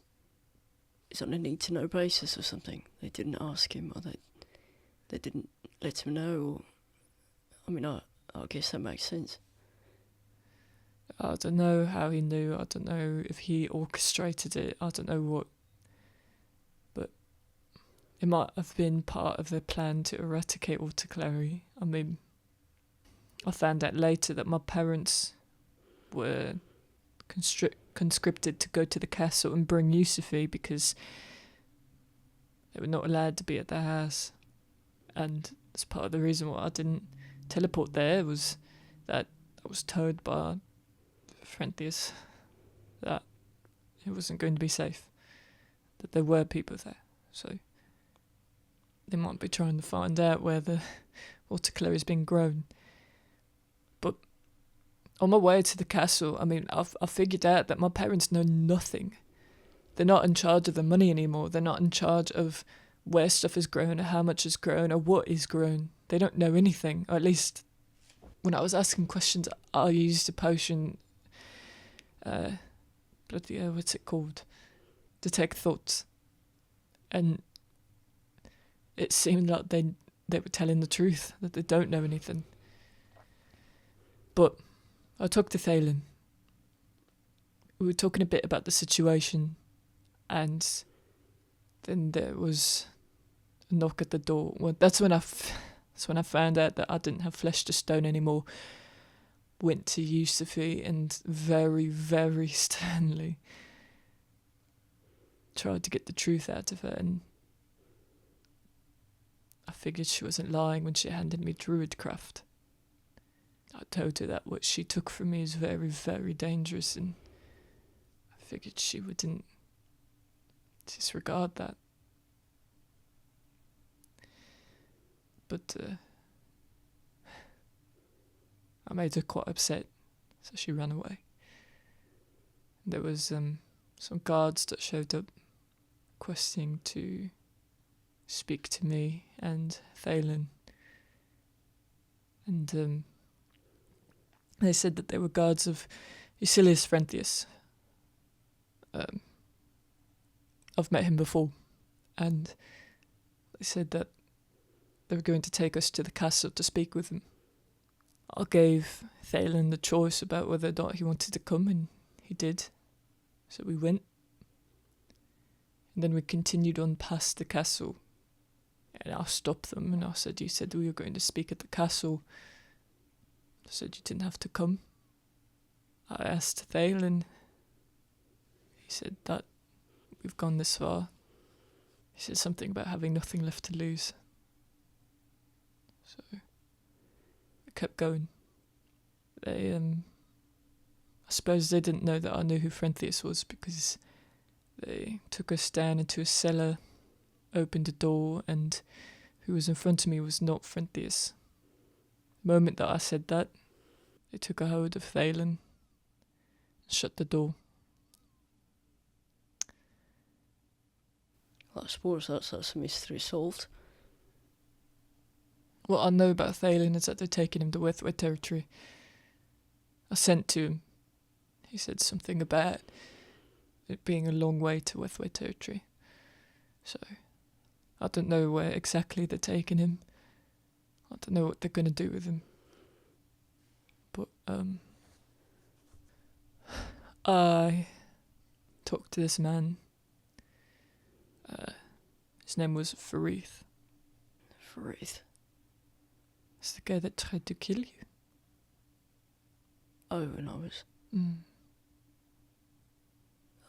Reminded me of Ethiop. What? Oh shit, that's the guy that's looking for me too. Yeah, Oh. it's bad news. Yeah. He, I was, we were looking for Tavamir. We were the ball, another ball, at Waypoint 10. Right, it Thought she ends was this with her. thing. Yeah. Yeah. And, I was, not feeling my best.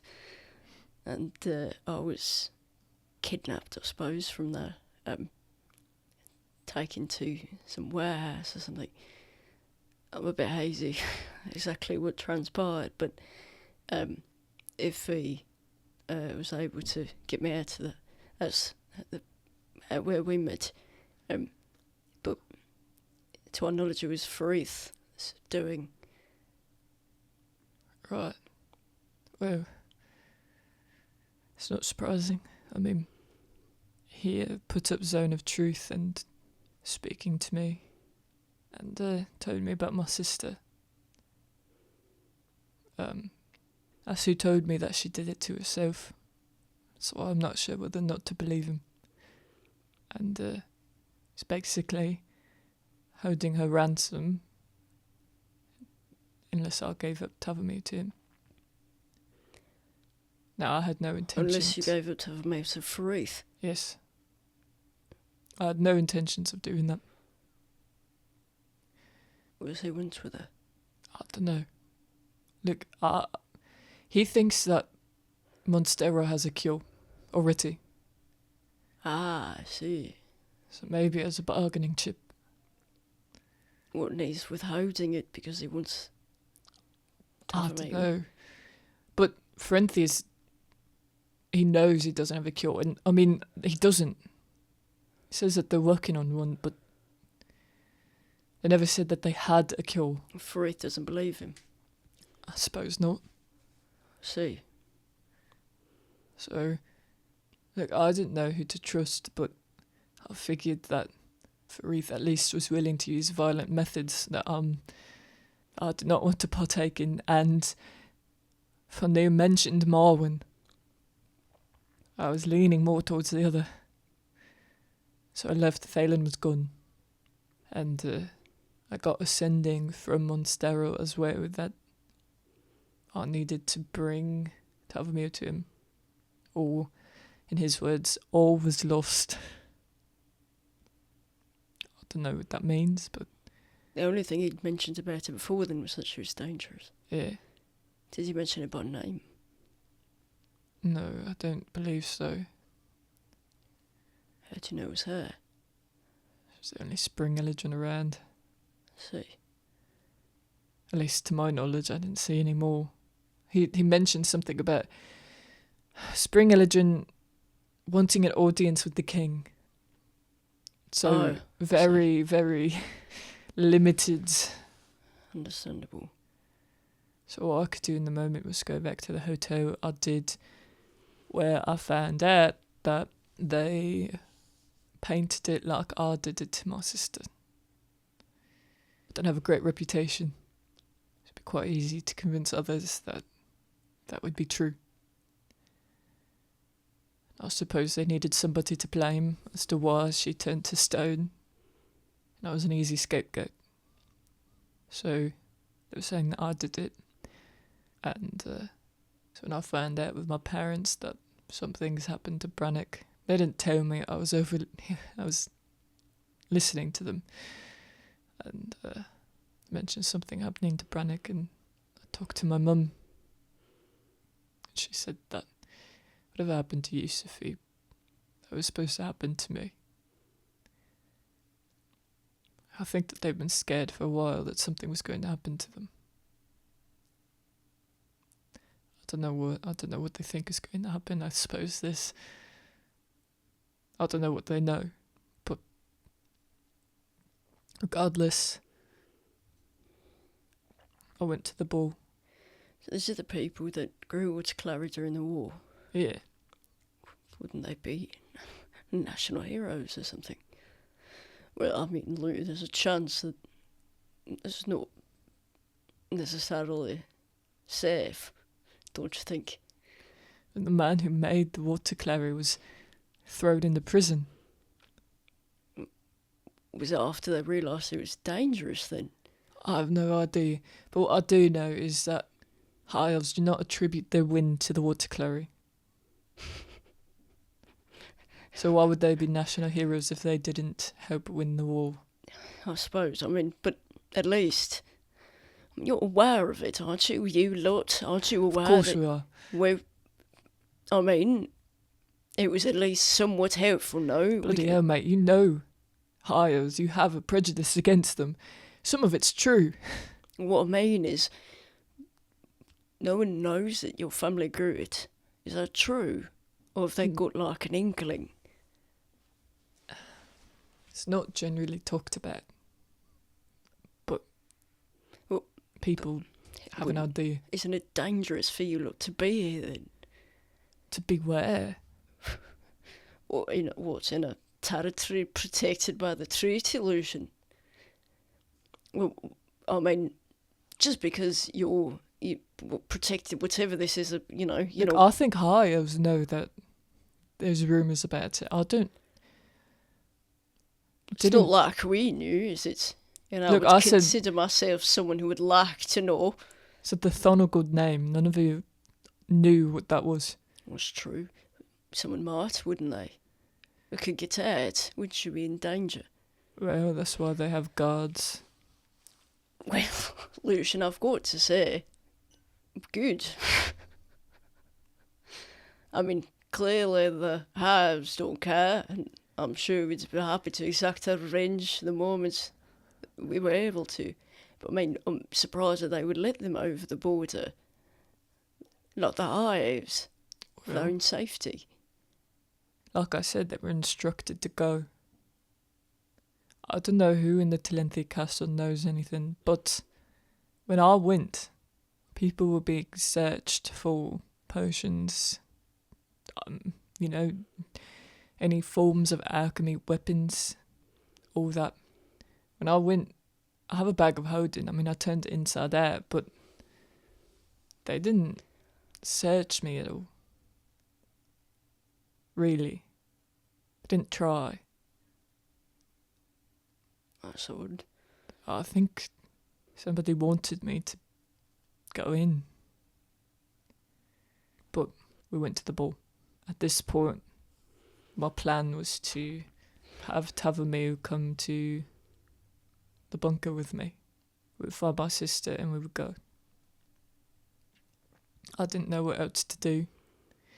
There really was nothing I could do. Where was your sister? She was at the Trente Castle.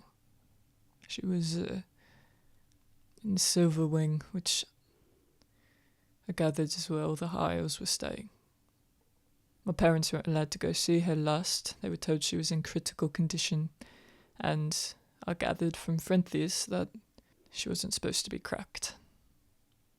I see. I got to the ball. I was told by Tavamir, I told her that I was there. She said to ask a Wisty Jones, a maid, I suppose, to show me to their room. She would know. I was asking around for one, and I don't know how long it was going to take, but I saw Frenthius at the ball. I went up to go talk to him, and I suppose I had a panic attack. It was bad enough that they took me to the infirmary, which was actually helpful in my case. I used locate object to find Tavamir, find where her room was. Used invisibility to sneak out of the infirmary. Got to her room. That's when Iffy freaked out, and I put her in the bottle. Then I talked to Tavamir. I told her the situation and that I didn't want to force her to do anything, but I needed her help. She agreed to come. She knew that somehow, I don't know why, my sister was in the Silver Wing.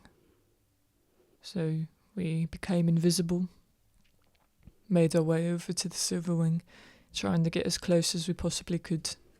Then I used my last locate object, found the room that she was in, and had this dimension door there. At that point I was fresh out of potions. I had the teleportation.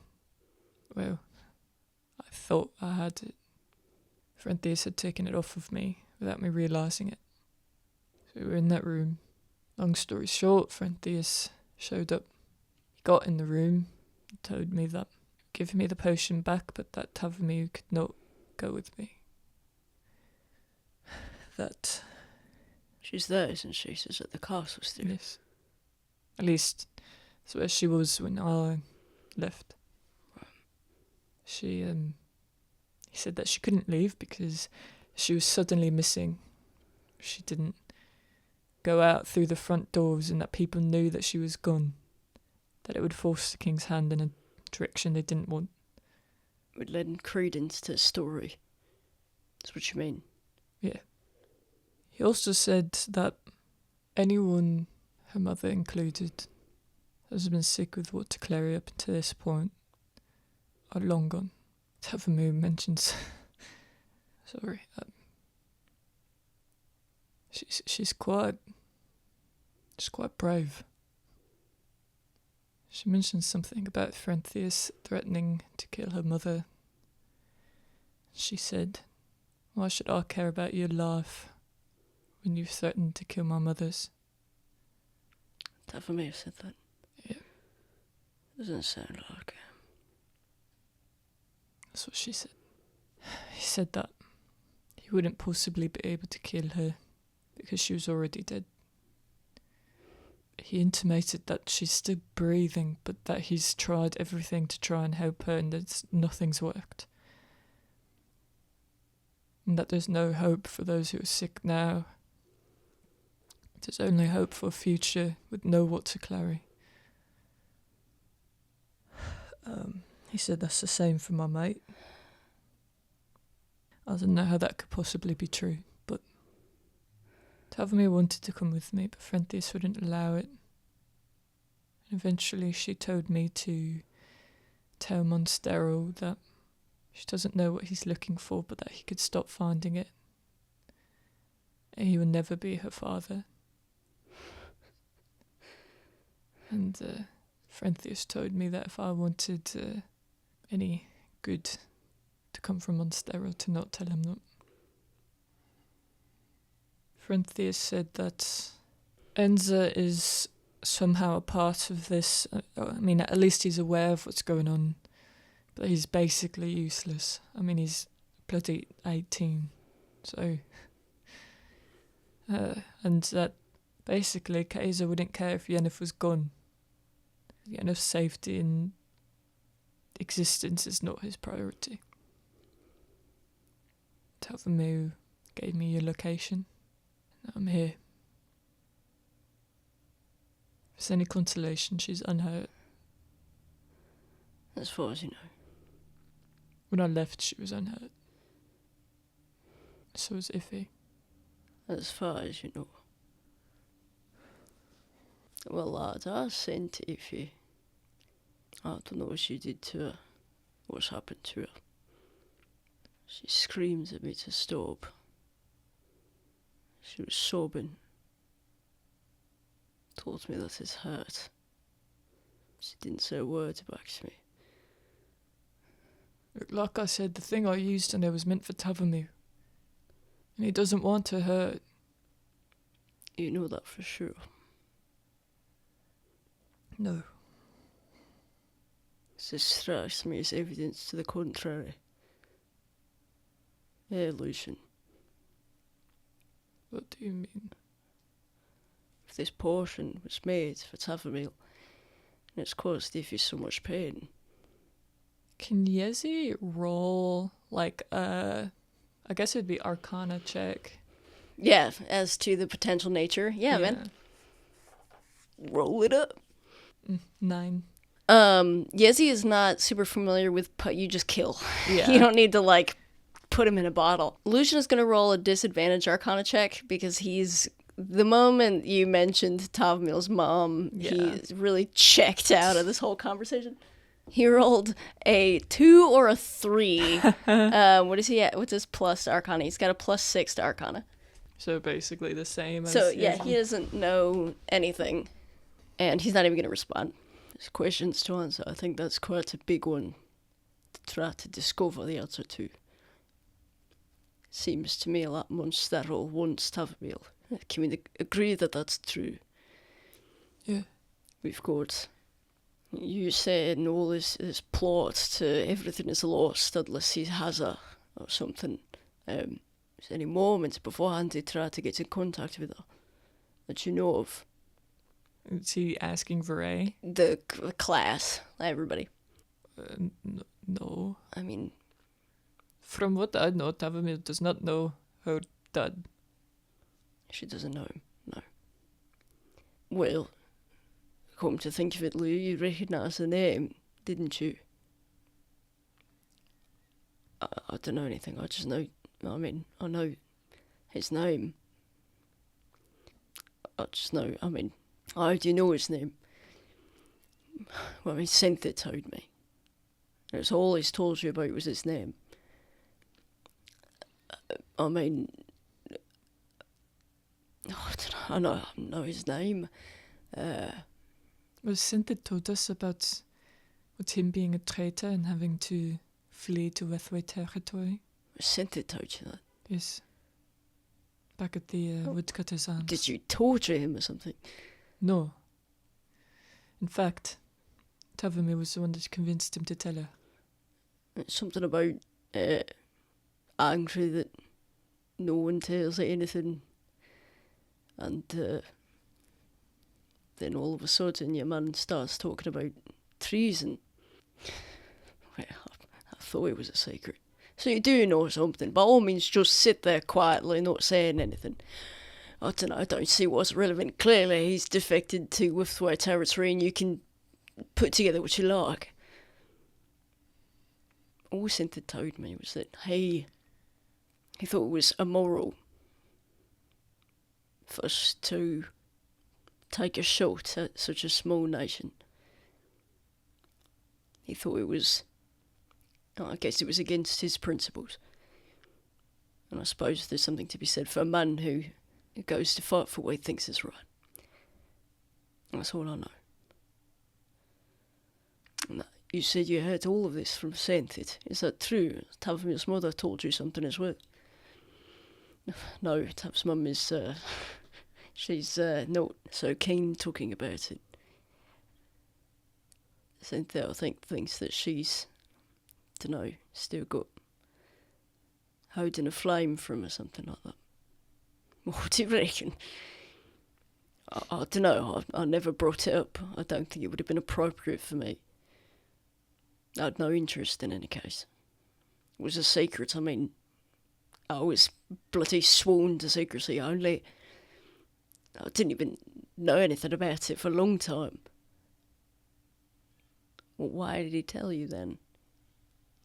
It just sort of came out.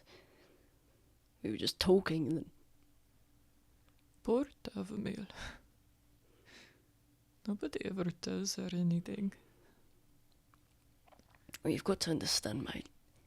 When we say this is a secret, I mean it's a big secret. Like, in danger, I suppose it's a moot point now, but in danger their lives. How? They have the last name Fenra. People must know that. No, they know he disappeared. They don't know what he did. Oh. What would they know? All he did was leave. Why was Tavamil not allowed to know? What was the impetus for all of this happening in the first place? Guess. I just feel like it seems like she's been so sheltered that she doesn't know what's good or bad to do. She's never been allowed to think about it, maybe, for like half a second. It's difficult. It's difficult to know how to proceed. And I think that everyone just decided that it would have been better for everyone's protection, that it was between a select set of people who they knew could keep a secret. I think Vahrae's kind of like looking at them confused because he's like, I met a very different version of this girl. Oh yeah, then Yeah. Fingers is gonna say. So is this group of people who know this sent it Tavamil's mom and you? Yes, I mean, I don't know how else would know what, how. I mean, I don't know for sure. I don't see what's relevant. Well, I mean, why does sent it know? No, I don't know. People talk. Apparently not. Apparently the whole point is that no one's talking. I mean, you know that he's right, though. Well, I trust him. I don't have any reason to suspect he should be lying. But do you know why he knows? I don't see what's relevant. So you do. Fucking hell, Lucian, come on. I don't see any point for you to start keeping secrets now, Lucian. They're related. Sentit is related to Tavamil. He's biologically her uncle. Oh, like, wait. Brother to Monster Earl? Mm-hmm. Oh. Man, fucking hell, poor Tavamil.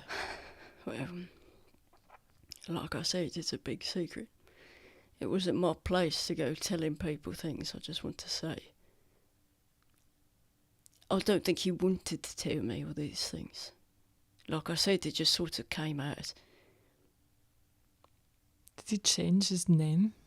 Sentit is his last name. I imagine. I couldn't really ask him about it. What's that look on your face? She's like saying it to Vahrae. Nothing. I mean, I don't know her really. Just she seemed rather different than how you're describing her. In what way? Well, I mean, she seemed capable of making decisions. Confident, brave. Wasn't afraid to tell Frenthius what she thought. I mean, don't get me wrong, she was quite emotional, but who wouldn't be? I don't recall saying she was incompetent or brave. She's talkative. Is she? Quite. She waltzed into town and the first thing she does is start talking about how she grows waterclary. Mm. You can tell her that it's not a good idea, she won't listen to you. Well, we know that Monsterl is related to Senthid. You trust Senthid. He's what got us to the woodcutter's arms. Lied to get us out of town. He was defending Lucian in town to the guards. He ought to keep his mouth shut if he knows what's good for him. Now I hate to do this, but you don't suppose there's a way that Monsterl could have gotten in contact with Senthid? What? I'm just asking. He's an alchemist, no? Yes, he's an alchemist. Send to somebody. Okay, for what purpose? Well, Facilitating certain... how did Monstera know that Tavamir was seeking an audience with the king? You little really joking. You're taking a bloody piss if you think Senthid's involved with this. He would never. I know you like him. He wouldn't. So that's out of the question. Who took her into town, man? You better stop right now. He doesn't know a thing about it. I don't see what's relevant in the first place. It's not like he's here. I suppose it's not. In any case, we can agree that Monsterl wants to get to Tavamir. This poison that had the sucked Iffy up into it. Which one was that? One labelled Tav. Well, I'm going to go out on a limb and assume that was made for Tavamir. That's what I assumed if it would be fine. Right, and if it's hurt Iffy... Look, I'm not saying that he wants to hurt her, but what I'm saying is maybe what he wants more than her safety is her presence. I do have to say, if he already has troubles in general, that could be a factor. Luz, there's a portion that you could make. I don't know what it is, mate. Maybe. Like I said, we're going to do some research. We're going to go to the bloody library tomorrow. If you can find this potion, anything about it, what it looks like, what it does, what it's called, in a book, I could see if I can make it, and we can put you in it, and then we can see if it bloody tears your mind apart. Maybe could we do like an animal or something? How long has he wanted to get to her? You said that he was asking after his wife. Yeah. If she was alright. Yeah. And his daughter. Do you know how much he knows about all that? No. That's all you heard? Yes. Where is his wife? Don't know. Well, you don't know a whole heck of a lot, do you? Oh, my bad. Do you? What I do know is that it seems like Frenthius has access to her. The mother? Yeah. If he's tried to help her. Well, that's what he's told you. I have reason to believe he's not lying. You do? You have reason to believe he's not lying? What's that reason? He wanted to help us. Seems like he wanted to help himself. Not quite sure about that. He said something about alchemy leaving auras. The castle, whoever's protecting them against potion usage, could tell when something's been used. He had to climb a bloody castle wall to get close enough to the dimension door into the room that we were in. Perhaps it just would have been bad for them if you were caught. Maybe. Yes, that reminds me. I meant to ask about this earlier, but I can't even. Was it all this about the Queen? All this about some sort of attack? What are you on about? Tavamir said that she was attacked at the ball. I have no idea. Do you know? No. Seems like it happened after you teleported. Bloody hell. Lucian's gonna turn to Ethion. I'm doing my best, mate. Really, I am. But not being emotional. I just want you to know that. Okay, so she was attacked. We can't find anything else more about that. Yes, you wouldn't know anything about that, would you? I mean... Yes, my mind link with every other assassin. Oh, I'm sorry. I don't know, I thought maybe you would have some insight. So Tavamil's there at the castle still, if he's with her. Yeah. We know that, don't we? I mean, Tavamil, if he didn't they say something about that? Basically, more or less. And then you're here, and then your sister's here. And you don't have anything else to talk to him, do you, man? No, I don't have anything. I have sending in the morning. I have all sorts of things in the morning, mate. I mean, well, if the Queen was attacked, you won't need sending. This travels quickly. I think that the moment that they can, Tavamir and Ify ought to leave the castle. I don't know. It's incredibly easy for me to get to them.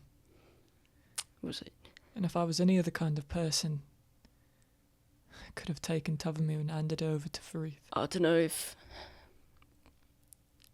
Now the Queen's been attacked. The security seems lacking. Tavamir is renowned for her ability to get lost. And I don't know if he is in the right frame of mind to be guarding a ward through the forest to... we don't even know where we're headed to. So, I mean, you all lot had run-ins with tieflings. I mean, even if they're not looking for them, tieflings and soldiers, I mean, whatever this group of hives that are looking for Tavamir, prowling about the forest, you know, if the Talenti guards want them to stay at the castle, I don't know if they do. You know, I mean, if they're looking for me, maybe they do. Or who knows? I mean, maybe, you know, a storm. There's an earthquake. There's a mudslide. You know, any such thing. I can't worry about all that. I think that there's a difference between not worrying and being bloody stupid. I don't think it's wise for them to just up and leave. At least without an amount of planning. Or... Well, look, tomorrow you can talk to her. Tomorrow. The security was lacking before. It's not going to be now. Attack on the Queen. I don't even know if they'd be able to get out of the castle town. I reckon they won't. Well, I reckon no one will. Your parents. maybe that's a good thing. You see, if someone's attacked the Queen, if they found out the identity of the person, there's going to be a war. I can only see it being one contingent. Maybe this is good for you, Lucian. Wonderful. I mean, truly it was inevitable. All the animosity. Your matters will be known. You should be happy.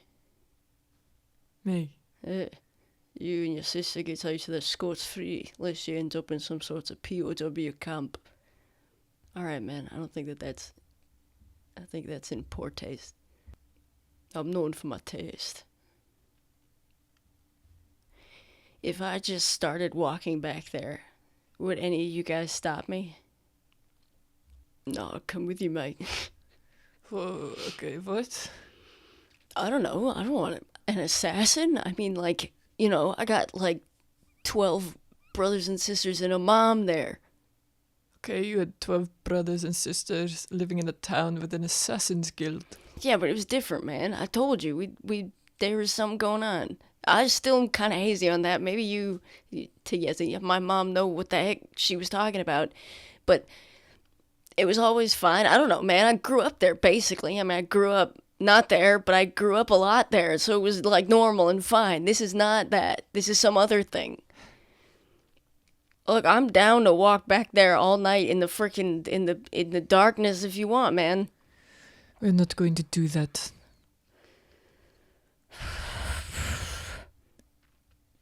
What are we gonna do, huh? Well, I'm looking out the window. And it's quite dark out. I think really there's only one thing to do at a time like this, and it's get some shut eye. Pick it back up in the morning. Look, if your girl's dead, you either got some sleep or you didn't.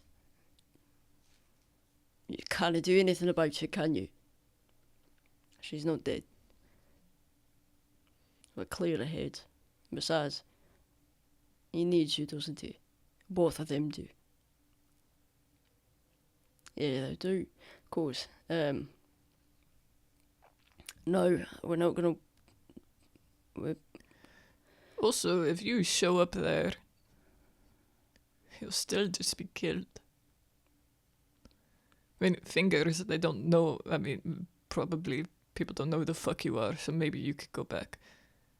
I don't think that's a good idea, though. Like, what are you going to do? Nothing. Just be there. And that would be bad. It wouldn't be helpful. It's dangerous, mate. It's not safe in any case. Look, did you not just say that you were gonna come, you man? You can send to them. Talk to your mom, see what's going on. See if they're allowed to leave. What their plan is. Where they're staying. Look, who else is at the castle town? Finch. We could maybe send to him. I don't know if he's still there. We know he's heading that direction with his father. I don't know what the goal is. To not get caught, to attend. I guess that's what they're trying to figure out. But it's fucking dark o'clock. Right, I mean, you need to go to sleep. So all you know about Phelan is he's on the west side of the border. At least that's where they're headed. Yeah. He's from Earthia, right? Is that well known? I mean, it's known he told us.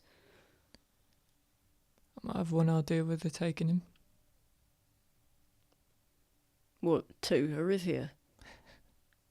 Earthia doesn't exist anymore, mate. To Fenra Castle. They're testing on people from Earthia.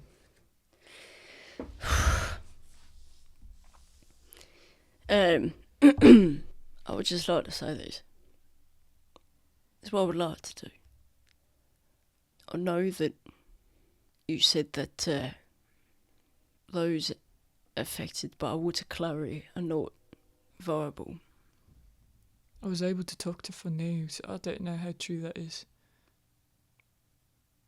I don't know, I was thinking about it a long time ago. A few days ago. Seems like years have passed.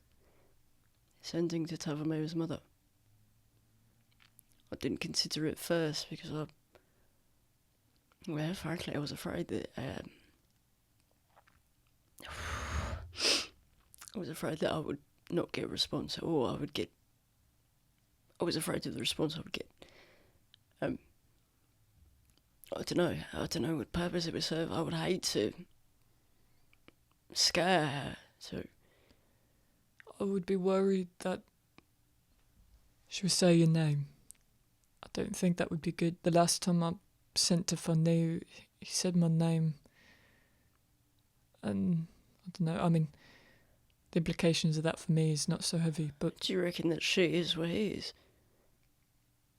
I don't know, I mean, if Monstero's got a... I doubt that he knows who I even am. I mean, he might because of the... I don't think that she would be there because Monstero's faction is different from the one that's at Fenwood Castle.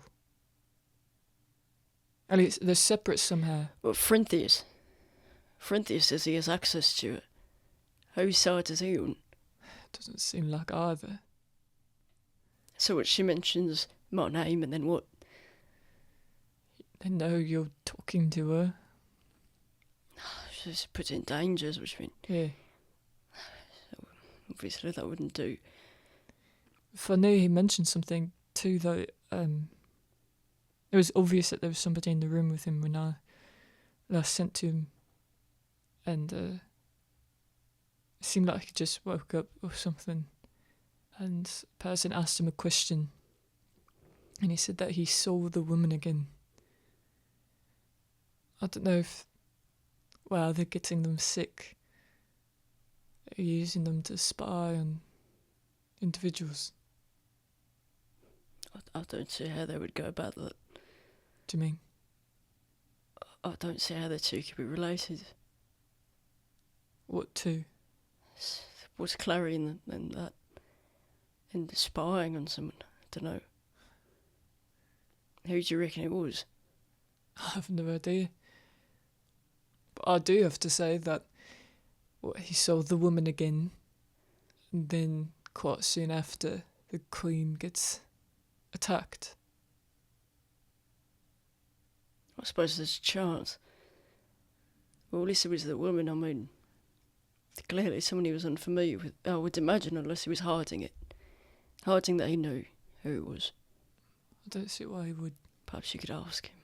I'd hate to put him in danger as well. But he was able to talk to you. He had all of his faculties. Seemed like it, sort of. I mean, he seems out of it, but there's someone that, I met her. I can send her and ask if she knows anything. That's good. Maybe she could find out if she doesn't know. Yeah, someone on the inside at least. Yeah. If Tavermeer can stay safe somewhere.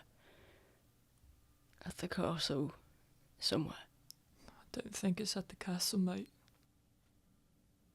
I want to go after her mother. You? I don't know, man. I mean, what? They're going to... Obviously, I'm bizarre to you people. Blue, and clearly I'm an illiterate.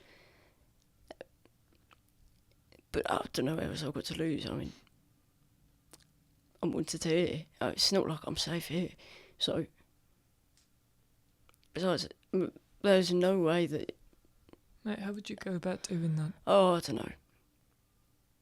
I don't have the first clue.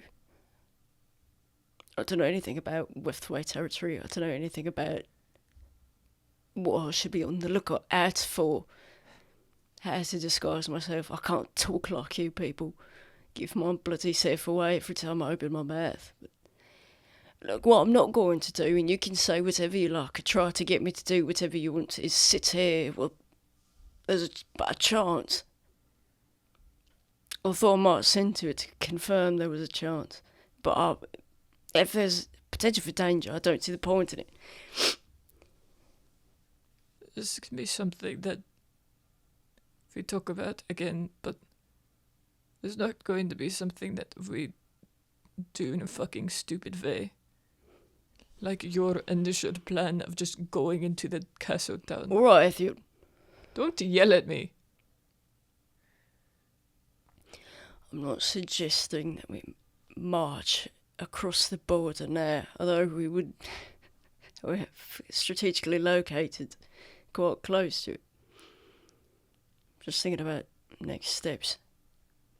I don't intend to let this go without a fight. I don't intend to just let her go. Davmir's not in a position to do anything about it. I hope you're helpful now. I've lived in Northwest territory my whole life. I've been to Fenra Castle a bunch of times. If that's where she is. We'll talk about it tomorrow. I don't know. When we have any information whatsoever, I feel like we know less. So it certainly seems like it. You got this teleportation potion from Munsterl. Yeah. Wonder why he doesn't just come here himself. Does he know that you're here? Well, not here like here, but to Tavermill, to her mother. Maybe he can't. I mean, look, he was in prison. Maybe they broke him out. He was able to get a hold of the ingredients to make a teleportation potion, and not just use it himself. I'm not saying because I know the answer, I'm saying because I don't. Just keep teleporting. Well, I can tell you this, mate, it's not so easy to make. It's also quite an awful experience. Teleporting. Wonder if it would be so awful if you were in a bottle. Just thinking out loud. I'm sorry. No intentions of hurting her. I accept your apology. On behalf of the person you ought to be apologising to. I would if I could.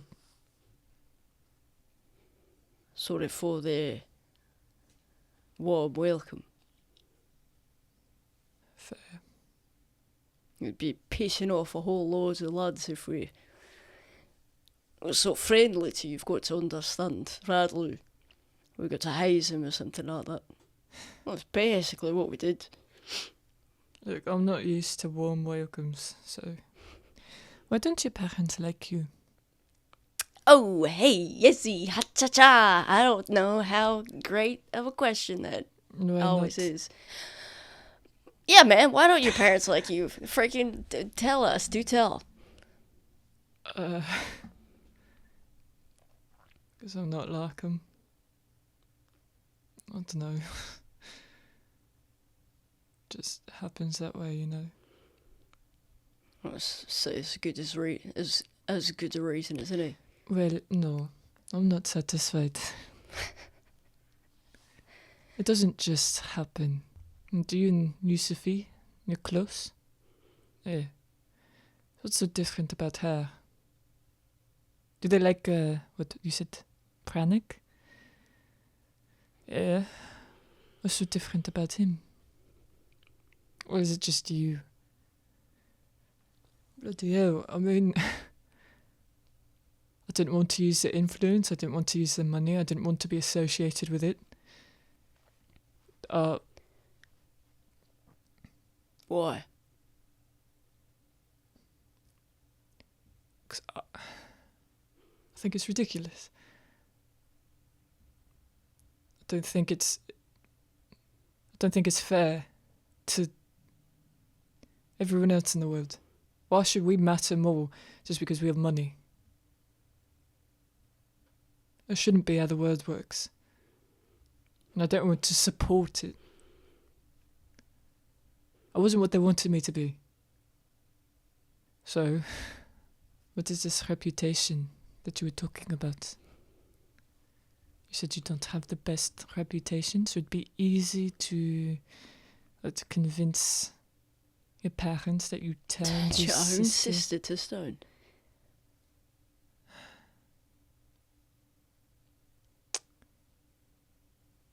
Is it relevant?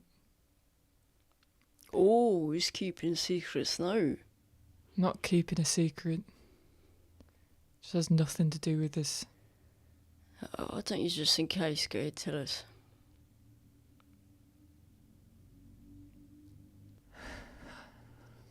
I used to get into fights a lot at school. It was quite violent, I suppose. I stopped because of Vahrae. We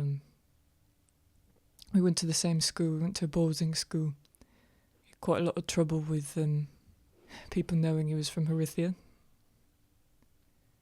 get beat up all the time. Hold on a minute. It's like some sort of... I suppose it's noteworthy, I can understand why, but you're telling me people from Vahrae... I heard that there was an amount of discrimination, but An amount. I figured it was It's a lot, mate. fanatics or something. Political. No. It's like they think that because their city fell, that they shouldn't exist.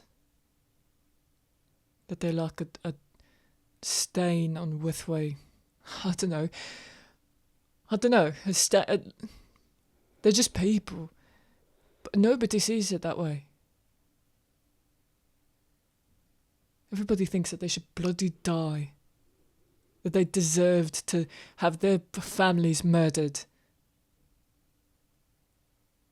So people knew he was from Vahrae. He would get beat up, it seemed like every single day.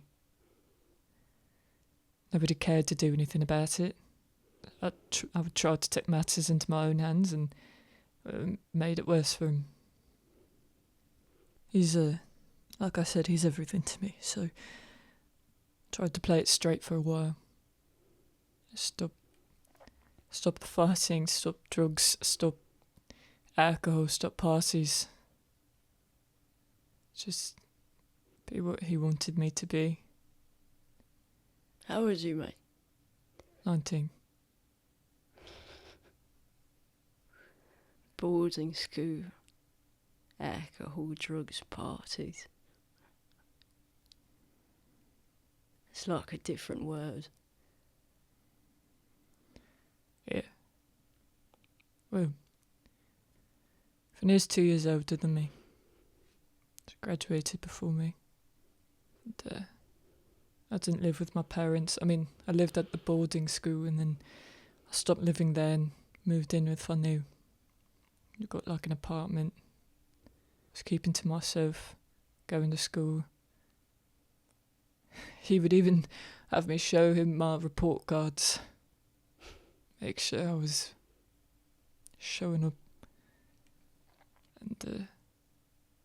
And to make money, I busk at taverns. Sometimes I play for the Philharmonic.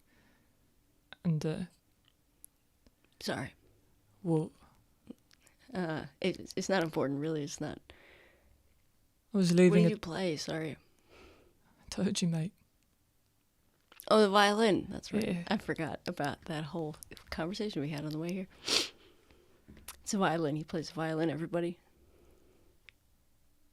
I was leaving a tavern that I was playing at. It was quite late. As you can imagine, a lot of people were drunk. I was not. And this kid came up to me. It was someone that gave Vahrae a hard time. It was in his grade. He recognised me. He started giving me shit. Trying to start a fight. I was trying to walk away, telling him I wasn't interested. He tried to grab me. I pushed him away and he slipped and hit his head. I guess when you've had that much alcohol, your blood thins out a lot. So he bled out in minutes.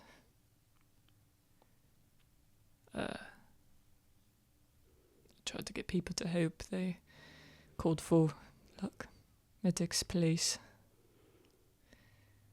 And before anyone could look into what happened, I mean, obviously I gave my statement, but before an investigation could start. My parents paid everyone off. And them and basically everyone else just assumed I murdered him. So I have a reputation. Sounds to me like it was self-defense. I didn't mean for him to die. I didn't want to fight him. You didn't fight him. I know. Just gonna look at Yezi. You happy? You some satisfied? Thank God for that. Well, I suppose that bit makes sense then. He was going to hurt you. This guy, I reckon. Yeah. You're defending yourself. But we don't have to talk about it. Nothing more. So, it doesn't matter what anybody thinks, you know the truth. I appreciate it. But you can stop. Sorry. You went to help him. I went to help Tubbs' mum. I've got two. I suppose we can talk about it in the morning. Right. Does anyone have anything else? Don't suppose you've heard anything about, like, I don't know, some tieflings? Friend Theus mentioned them, I don't know, pillaging, raiding places on the Talinthi border. Yes, that's well known. We're talking about specific tieflings. Someone who might be looking for Ethiop. No, I've never heard of you, mate. Good. That is good.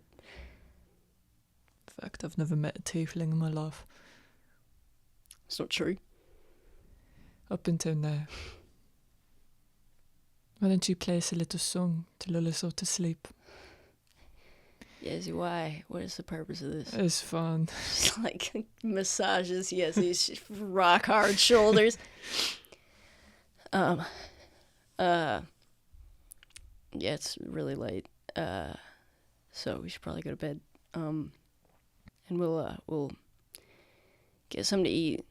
Leave in the morning. I imagine we're gonna prioritize this girl, because that's the kind of time-sensitive thing. But I imagine that there will be time before we leave to do all the sending that everybody wants to do. I sent to Tavame. I think it would be better than sending to Ife, at least for now. Your family fingers. Do you lot need to make your potions? Glory. Yes, we bloody do. What on earth are you on about, mate? Yeah, we're the sort that need, good old-fashioned ingredients. What? Did you rub some gold together and magic happens or something? No.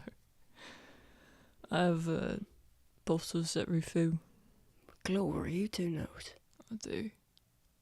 I bet some of them are halfway there already. He's gonna, unfold out his bag of holding. Lucian looks appalled. He looks at Vatil, completely appalled. And Vatil is, waves his friggin' hand. He, pulls one out, and it's, it's, gurgling.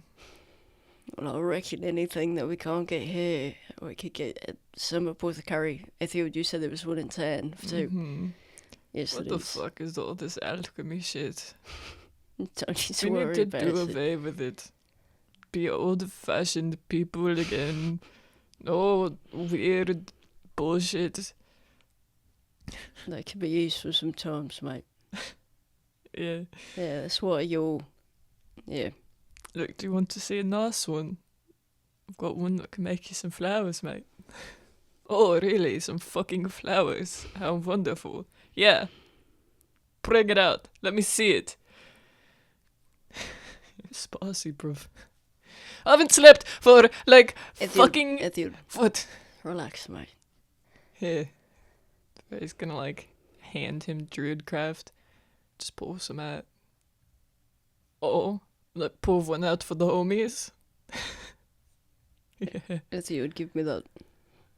Before you drop it. No, it's mine. Fuck off. Just gonna like uncork it, just start pouring it out. And I feel like just tons of different flowers just start materializing on the floor. What the fuck? It's a nice one. Why do you have this? Yusufi really likes it. That's like the saddest answer you could have possibly given. Ethiud, please. Ethiud, please. Please, Ethiud, please, I'm begging you. Thank you. For now. Corks it back and just like holds it out to Vahrae to take. For now, we'll go to sleep. Regroup in the morning. I have to say one thing. You are not staying up all night watching me. I didn't intend to. Or do you have to be watched? Ethiud had a nightmare, a previous night, that resulted in him bleeding out of the ears Right. and nose. So What bloody kind of nightmare? we don't know. Remember when I said that we were going to the library? Some alchemy shit. Remember when I said we were going to the library? That was why. We're going to do a bit of research about something flower, whatever. Stethil. Right. Can Vahrae make an arcana check about, like, Sure. dream alchemy? Dralchemy. Alchemy. He gets a +3. 13. You. Oh, wait. 14. You've had like a fancy schmancy education, Yeah. and even though you were taught how to be a socialite, I mean, clearly you can make some cool potions. Yeah. So, you know of potions that would allow someone to like enter somebody else's dream, Okay. but it's not something that you're able to do, or like the names, nature yeah. of. Yeah. Okay. Yeah. So we're going to go get some information about that. I mean, I've got general sort of knowledge about what might be going on, but Fingers has mentioned some sort of tiefling, it's a flat herb type thing. It's a flower. I just said it's Stethil flowers. It's like a psychedelic. Oh. Can he also roll Okay, based yeah, on psychedelics in his sure. lifetime? Can he roll with advantage since he was like pretty Yeah, heavy sure, into fine. that? Take your stinky advantage. What would this be? Like a nature Ah, check? freaking history checks. be I feel like it history? has to do with your past. Okay, well, thank God. Or never mind. No, +6 to Oh, history. good. 14. Okay. I'll say that you remember doing some research into like some nasty stuff, because high elves are pretty good. Yeah. And so you were trying to find some dirty, nasty stuff. I was on 4chan. And Yeah, you're on 4chan Googling on 4chan how to get real high. And you have heard that something about the nature of the Odazar clans, like literal the nature, like the Yeah. atmosphere that makes it particularly suited for growing specific types of psychedelic plants. Mm. So the fact that this one exists is not like surprising to you. I heard you lot are good at that. Yeah, we're really good at it. What the fuck does that mean? Nothing. It's just the Odazar region is good about growing psychedelic plants. And what have you cause to know this? I used to love drugs, mate. Used to. Well, in any case, that just remind me though. That was you, was it? That noise. Which noise? I'm known to make a few. The yell. Oh, yeah, that was me. That was crazy, mate. It was so loud. I heard you all the way from here. Yeah, it was loud. It was supposed to be loud. Yeah. In any case.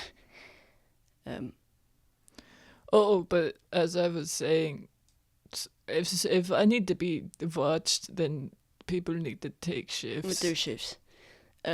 Easy. Yes. I'm sorry. Is there anyone else who needs... Well, I guess you, mate, but you don't know what you're looking for. I don't know you so well, frankly. That's fun. I suppose for two. You want me to watch him, I can watch him. So I'm black, I'm going to sleep anyway. Alright, that works. And then you two can do whatever it is you want to do that I don't want to know about. Oh, like sleep, man? That was what I was thinking about doing. You two like a thing. Oh yeah, and what's it to you, man, huh? You're trying to, Look, you bloody asked me about my reputation. I could be a bit curious as well. I've been nice to you, man. I've been real nice to you, alright? Well, I guess Mio's staying in here. Lucian turns. I feel like Mio's asleep. Oh, okay. She's like, I don't understand anything. I don't know what anyone's saying. Yeah. I'm tired. Yeah, she's like asleep against Good night. against the far wall. Well, she's on the bed. I feel like she's like curled up. Yeah, no one has noticed. She's like a bloody dog. She's a satyr. Anyway, me, Ethiod's, Mio, what you lot staying here? I got a room. I don't think. Oh, straight up? Remember? No, I thought that you were bunking with. Oh yeah, you did get your own Yeah, room. they Okay. charged me extra. Yeah. You can have that to yourself if you want. I don't care who's in it. I just figured that maybe people wouldn't want me to stay with them. I don't think it matters, mate. You do as you like. I mean, it's your room. You paid for it. So, by yourself. And then if you've seen fingers, if you want to take the other one, this room's getting quite full. I feel like Ethiad is going to, he's crawling onto the bed. Mm-hmm. You guys figure it out. He gets under the blanket. Well, me, Ethiod, and Lucian are staying here, at least. Right. You've got your own room, and then it's Mio's in here as well. And all right, that sounds good to me. Oh, Ethiod, What? do me a favour, please. Just please. Fucking listen. hell. Everyone, oh glory. I want to talk to you.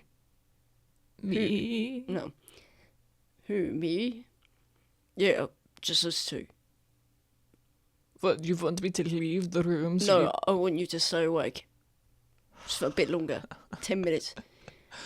And then you can go to sleep. Fingers watching. This can't wait till tomorrow? No, it can't. It's important. So, please excuse us. So, look, don't you look at me. I've got no clue what this is about. I'm just as happy as you lot to go to bed. And he Lucian grabs him and pulls him out around the door. Click. Gosh. I feel like Yezi's going to walk up to the door and slightly open it and kind of get a sense did they go into the other room? They went into the other room. Okay, she's gonna open it and she's gonna walk up to that room and I feel like she wants to listen in or try to at least. Okay. Go ahead and roll stealth. Okay. 23. You got a 23? Mm-hmm. Okay, cool. So you are walking up to the door. I feel like Ethia sees that and is I could not care less. Yezi, come on, man. Yezi, please, I'm begging you. She just does this stuff. He looks at Vahrae. Oh my gosh. Freaking whatever. You can go to sleep, man. I'll watch you. Thank you. You're welcome. Fingers just start staring at Ethiad, who curls up, lies down. Vahrae's just there. Yezi sneaks out of the room. I think that Vahrae's I'm gonna go to my room. Oh yeah, man, do your thing. He's gonna leave. No, he's not gonna do it. Well, I think what were you gonna do, maybe? I think he was going to like photo in the hallway, like past Yezi, and think about I could give her a message potion to make this a bit Oh, I easier. see. Mm-hmm. And then decides not to. She like gives him a look and he's like, good night. Not Keeps goes to walking. his room. Cool. So, Yezi, you sidle up next to the door, real stealthy, to so that you can hear what's going on. And you get in position. All is well. You're standing next to the door. Your ear is like right in front of the crack, and Lucian opens the door. Good night. Why so many secret conversations? It's a private matter. Oh, Yes. how so? I'm not at liberty to discuss with you. Oh, Yes. and why is that? Because I'm a doctor. You think I'm going to buy that? I think you would too. And why is that? Can you trust me, please? I don't know. And she's going to turn and walk away. Lucian shuts the door, and you hear as you walk away. Roll perception. Are you actually walking away? Yeah, sort of. What does that mean? Depends on what I perceive. Yes. Okay. 8. You hear Vatil say, like, loudly, like he doesn't mind you hearing, I'm not saying nothing if I know she's out there listening. Oh, what? I thought we were friends. You thought wrong. Now get yourself to bed. She's going to, I think as she's walking away, she'll be like, make it quick, because you are in our room. I will. She's going to walk back into the room with fingers. Okay, she's not gonna try and listen in. Nah. Okay. So you wait in there. Fingers is staring at Ethiod as hard as he can. Every mental faculty. You cut it out. I'm supposed to watch you. Just You go don't to need sleep. to stand over me, looming and staring. I don't know how else one I watches. don't know, Lucia was sitting in that chair. Okay, I'll sit in the chair. Sit. You want me to sing to you or something? Tell you a story? I want you to shut the fuck up. You're so spicy. I wasn't saying anything before. I just want to say. Also, yeah, you're being grumpy, guy who hasn't slept all day. Big shock there. Go on, man. Go to sleep. My eyes are closed. No, hurry up. I'm going to kill you. I want to go to sleep so bad. Now you can and you're not. He's gonna like sit up and just like shove fingers backwards in Oh, the chair. okay, fine. Roll the hit. 15. You freaking nail him in the chest. You go ahead and roll. Roll a d6 to see how hard you push him. 3. Okay, cool. You like the dang chair wobbles and Fingers like stands up to avoid falling over. Dang, bro, what the heck? Come on. Leave me alone. I'm trying to. I want you to go to bed. Go to sleep. Good night. You're awake, Mio. Mio's like, see? I don't know what that means. That might be bad. Who knows? It might be gonna self-destruct or something. Mish, What? come on. I feel like Ethiod, like, if Fingers looks at Ethiod, he can see, like, tears, like, welling in his eyes and one little tear falling down his face. Okay, man, go to sleep. I'm sitting down. Okay. I'm sorry. You don't need to be sorry. It's okay. Like, lays down. Yezi's gonna, like, just stand behind Fingers. I feel like she's just, like, hand in hair and hand on shoulder and just, like, generally, like, massaging his shoulders and stuff. This is crazy. I mean, I don't know what to think. Yeah, what? We can talk more when we're alone. I feel like they're just like that until Yeah, eventually Lucian and Vatil walk back into the room. Lucian looks completely normal. Vatil looks odd. Like, you can insight it all you want. Sure. I think Fingers looks and maybe notices and doesn't freaking care at all. 16. Vatil's making a face that you have thus far not seen him make. He looks very tired. You've seen that, but he looks sort of like embarrassed. Oh, did you get a prostate exam? Oh, I wish. And he's gonna sit down. This is like a freaking queen size bed. You could fit more than one person in it. Vatil's gonna sit down at the edge of the bed. Lucian's sits down on the floor, and Vatil says, "Well, what you waiting for?" Good night. She's gonna like grab Misha's hand and At least have the decency to be quiet about it. she's just gonna roll her eyes. What is he talking about, Yezi? Oh, if we fuck each other.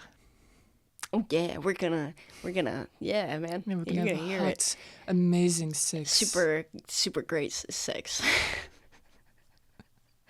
Good night, everyone. If you need anything, let us know. I don't know what it would be. And I like all you guys a lot. You're right. Come on. I know you too, mate. Good night. Thank you.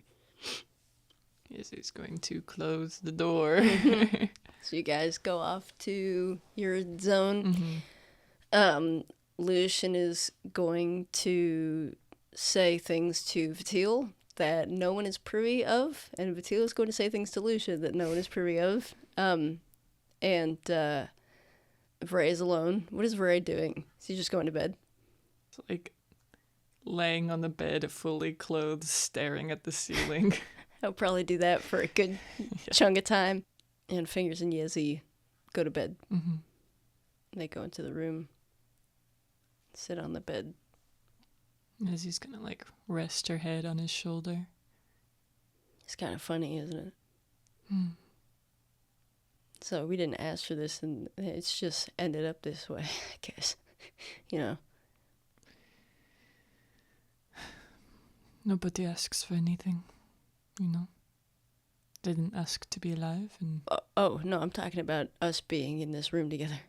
oh, well, But yeah, that too, you know. are you nervous? Should I be? Do you think I bite?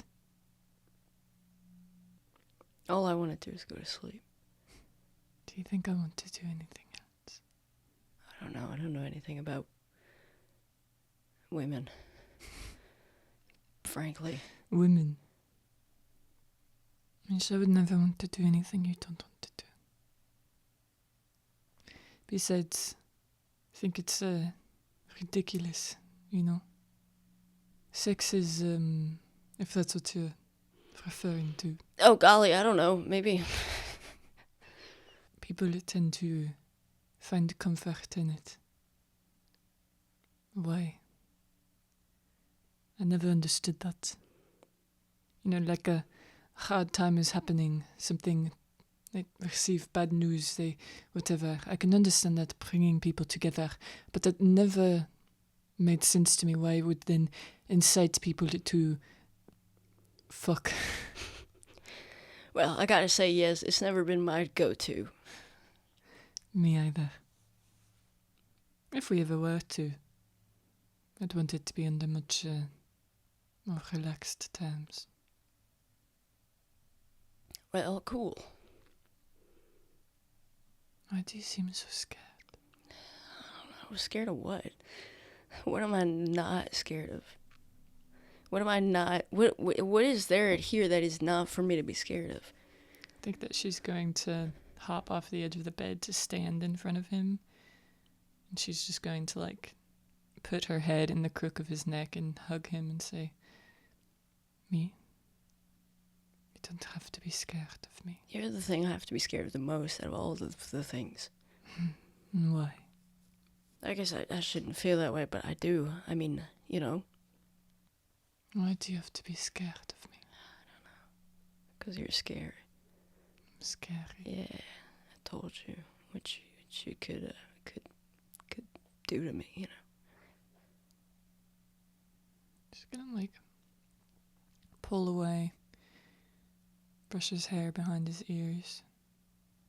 Like thumbs are on his cheek, and she's holding his face. Right now, you don't need to be scared of me. So I'm not as worried about right now. I'm worried about tomorrow. And because what if tomorrow I find out I do need to be scared of you, and then right now I'll retroactively be scared of you. I don't want to not be scared of you, and then I have to be scared of you again, you know. What am I going to do? It's nothing that you would do. It's what I got to do, you know. Mish. What? Tovamil said something to me about if you worry before something happens, it is just putting you through misery twice. She said it's something à maman tout à l'heure. Okay, so what's the point in being in misery twice as much? well, maybe you deserve it. You don't. I'm not worried about me being in misery. I'm worried about bad stuff happening, you know. Yes, but you worrying about it is not going to change anything. Not right now. So I just ignore it? It's not ignoring it. It's compartmentalizing. That's a big word. That's a SAT word. Right now, you need sleep. Then tomorrow you can make better decisions. That's unlikely to be true, but I think at least I'll... You'd make better decisions than if you were exhausted. Because you spent all night worrying about everything that could happen tomorrow. Okay, so let's go to sleep then. Okay. You look at me. I love you, Mish. Truly, honestly, too. I love you, Izzy. Now there is no me without you. There never will be again. Lucian had some good advice. Mm. Don't make promises you can't keep. Is that a promise?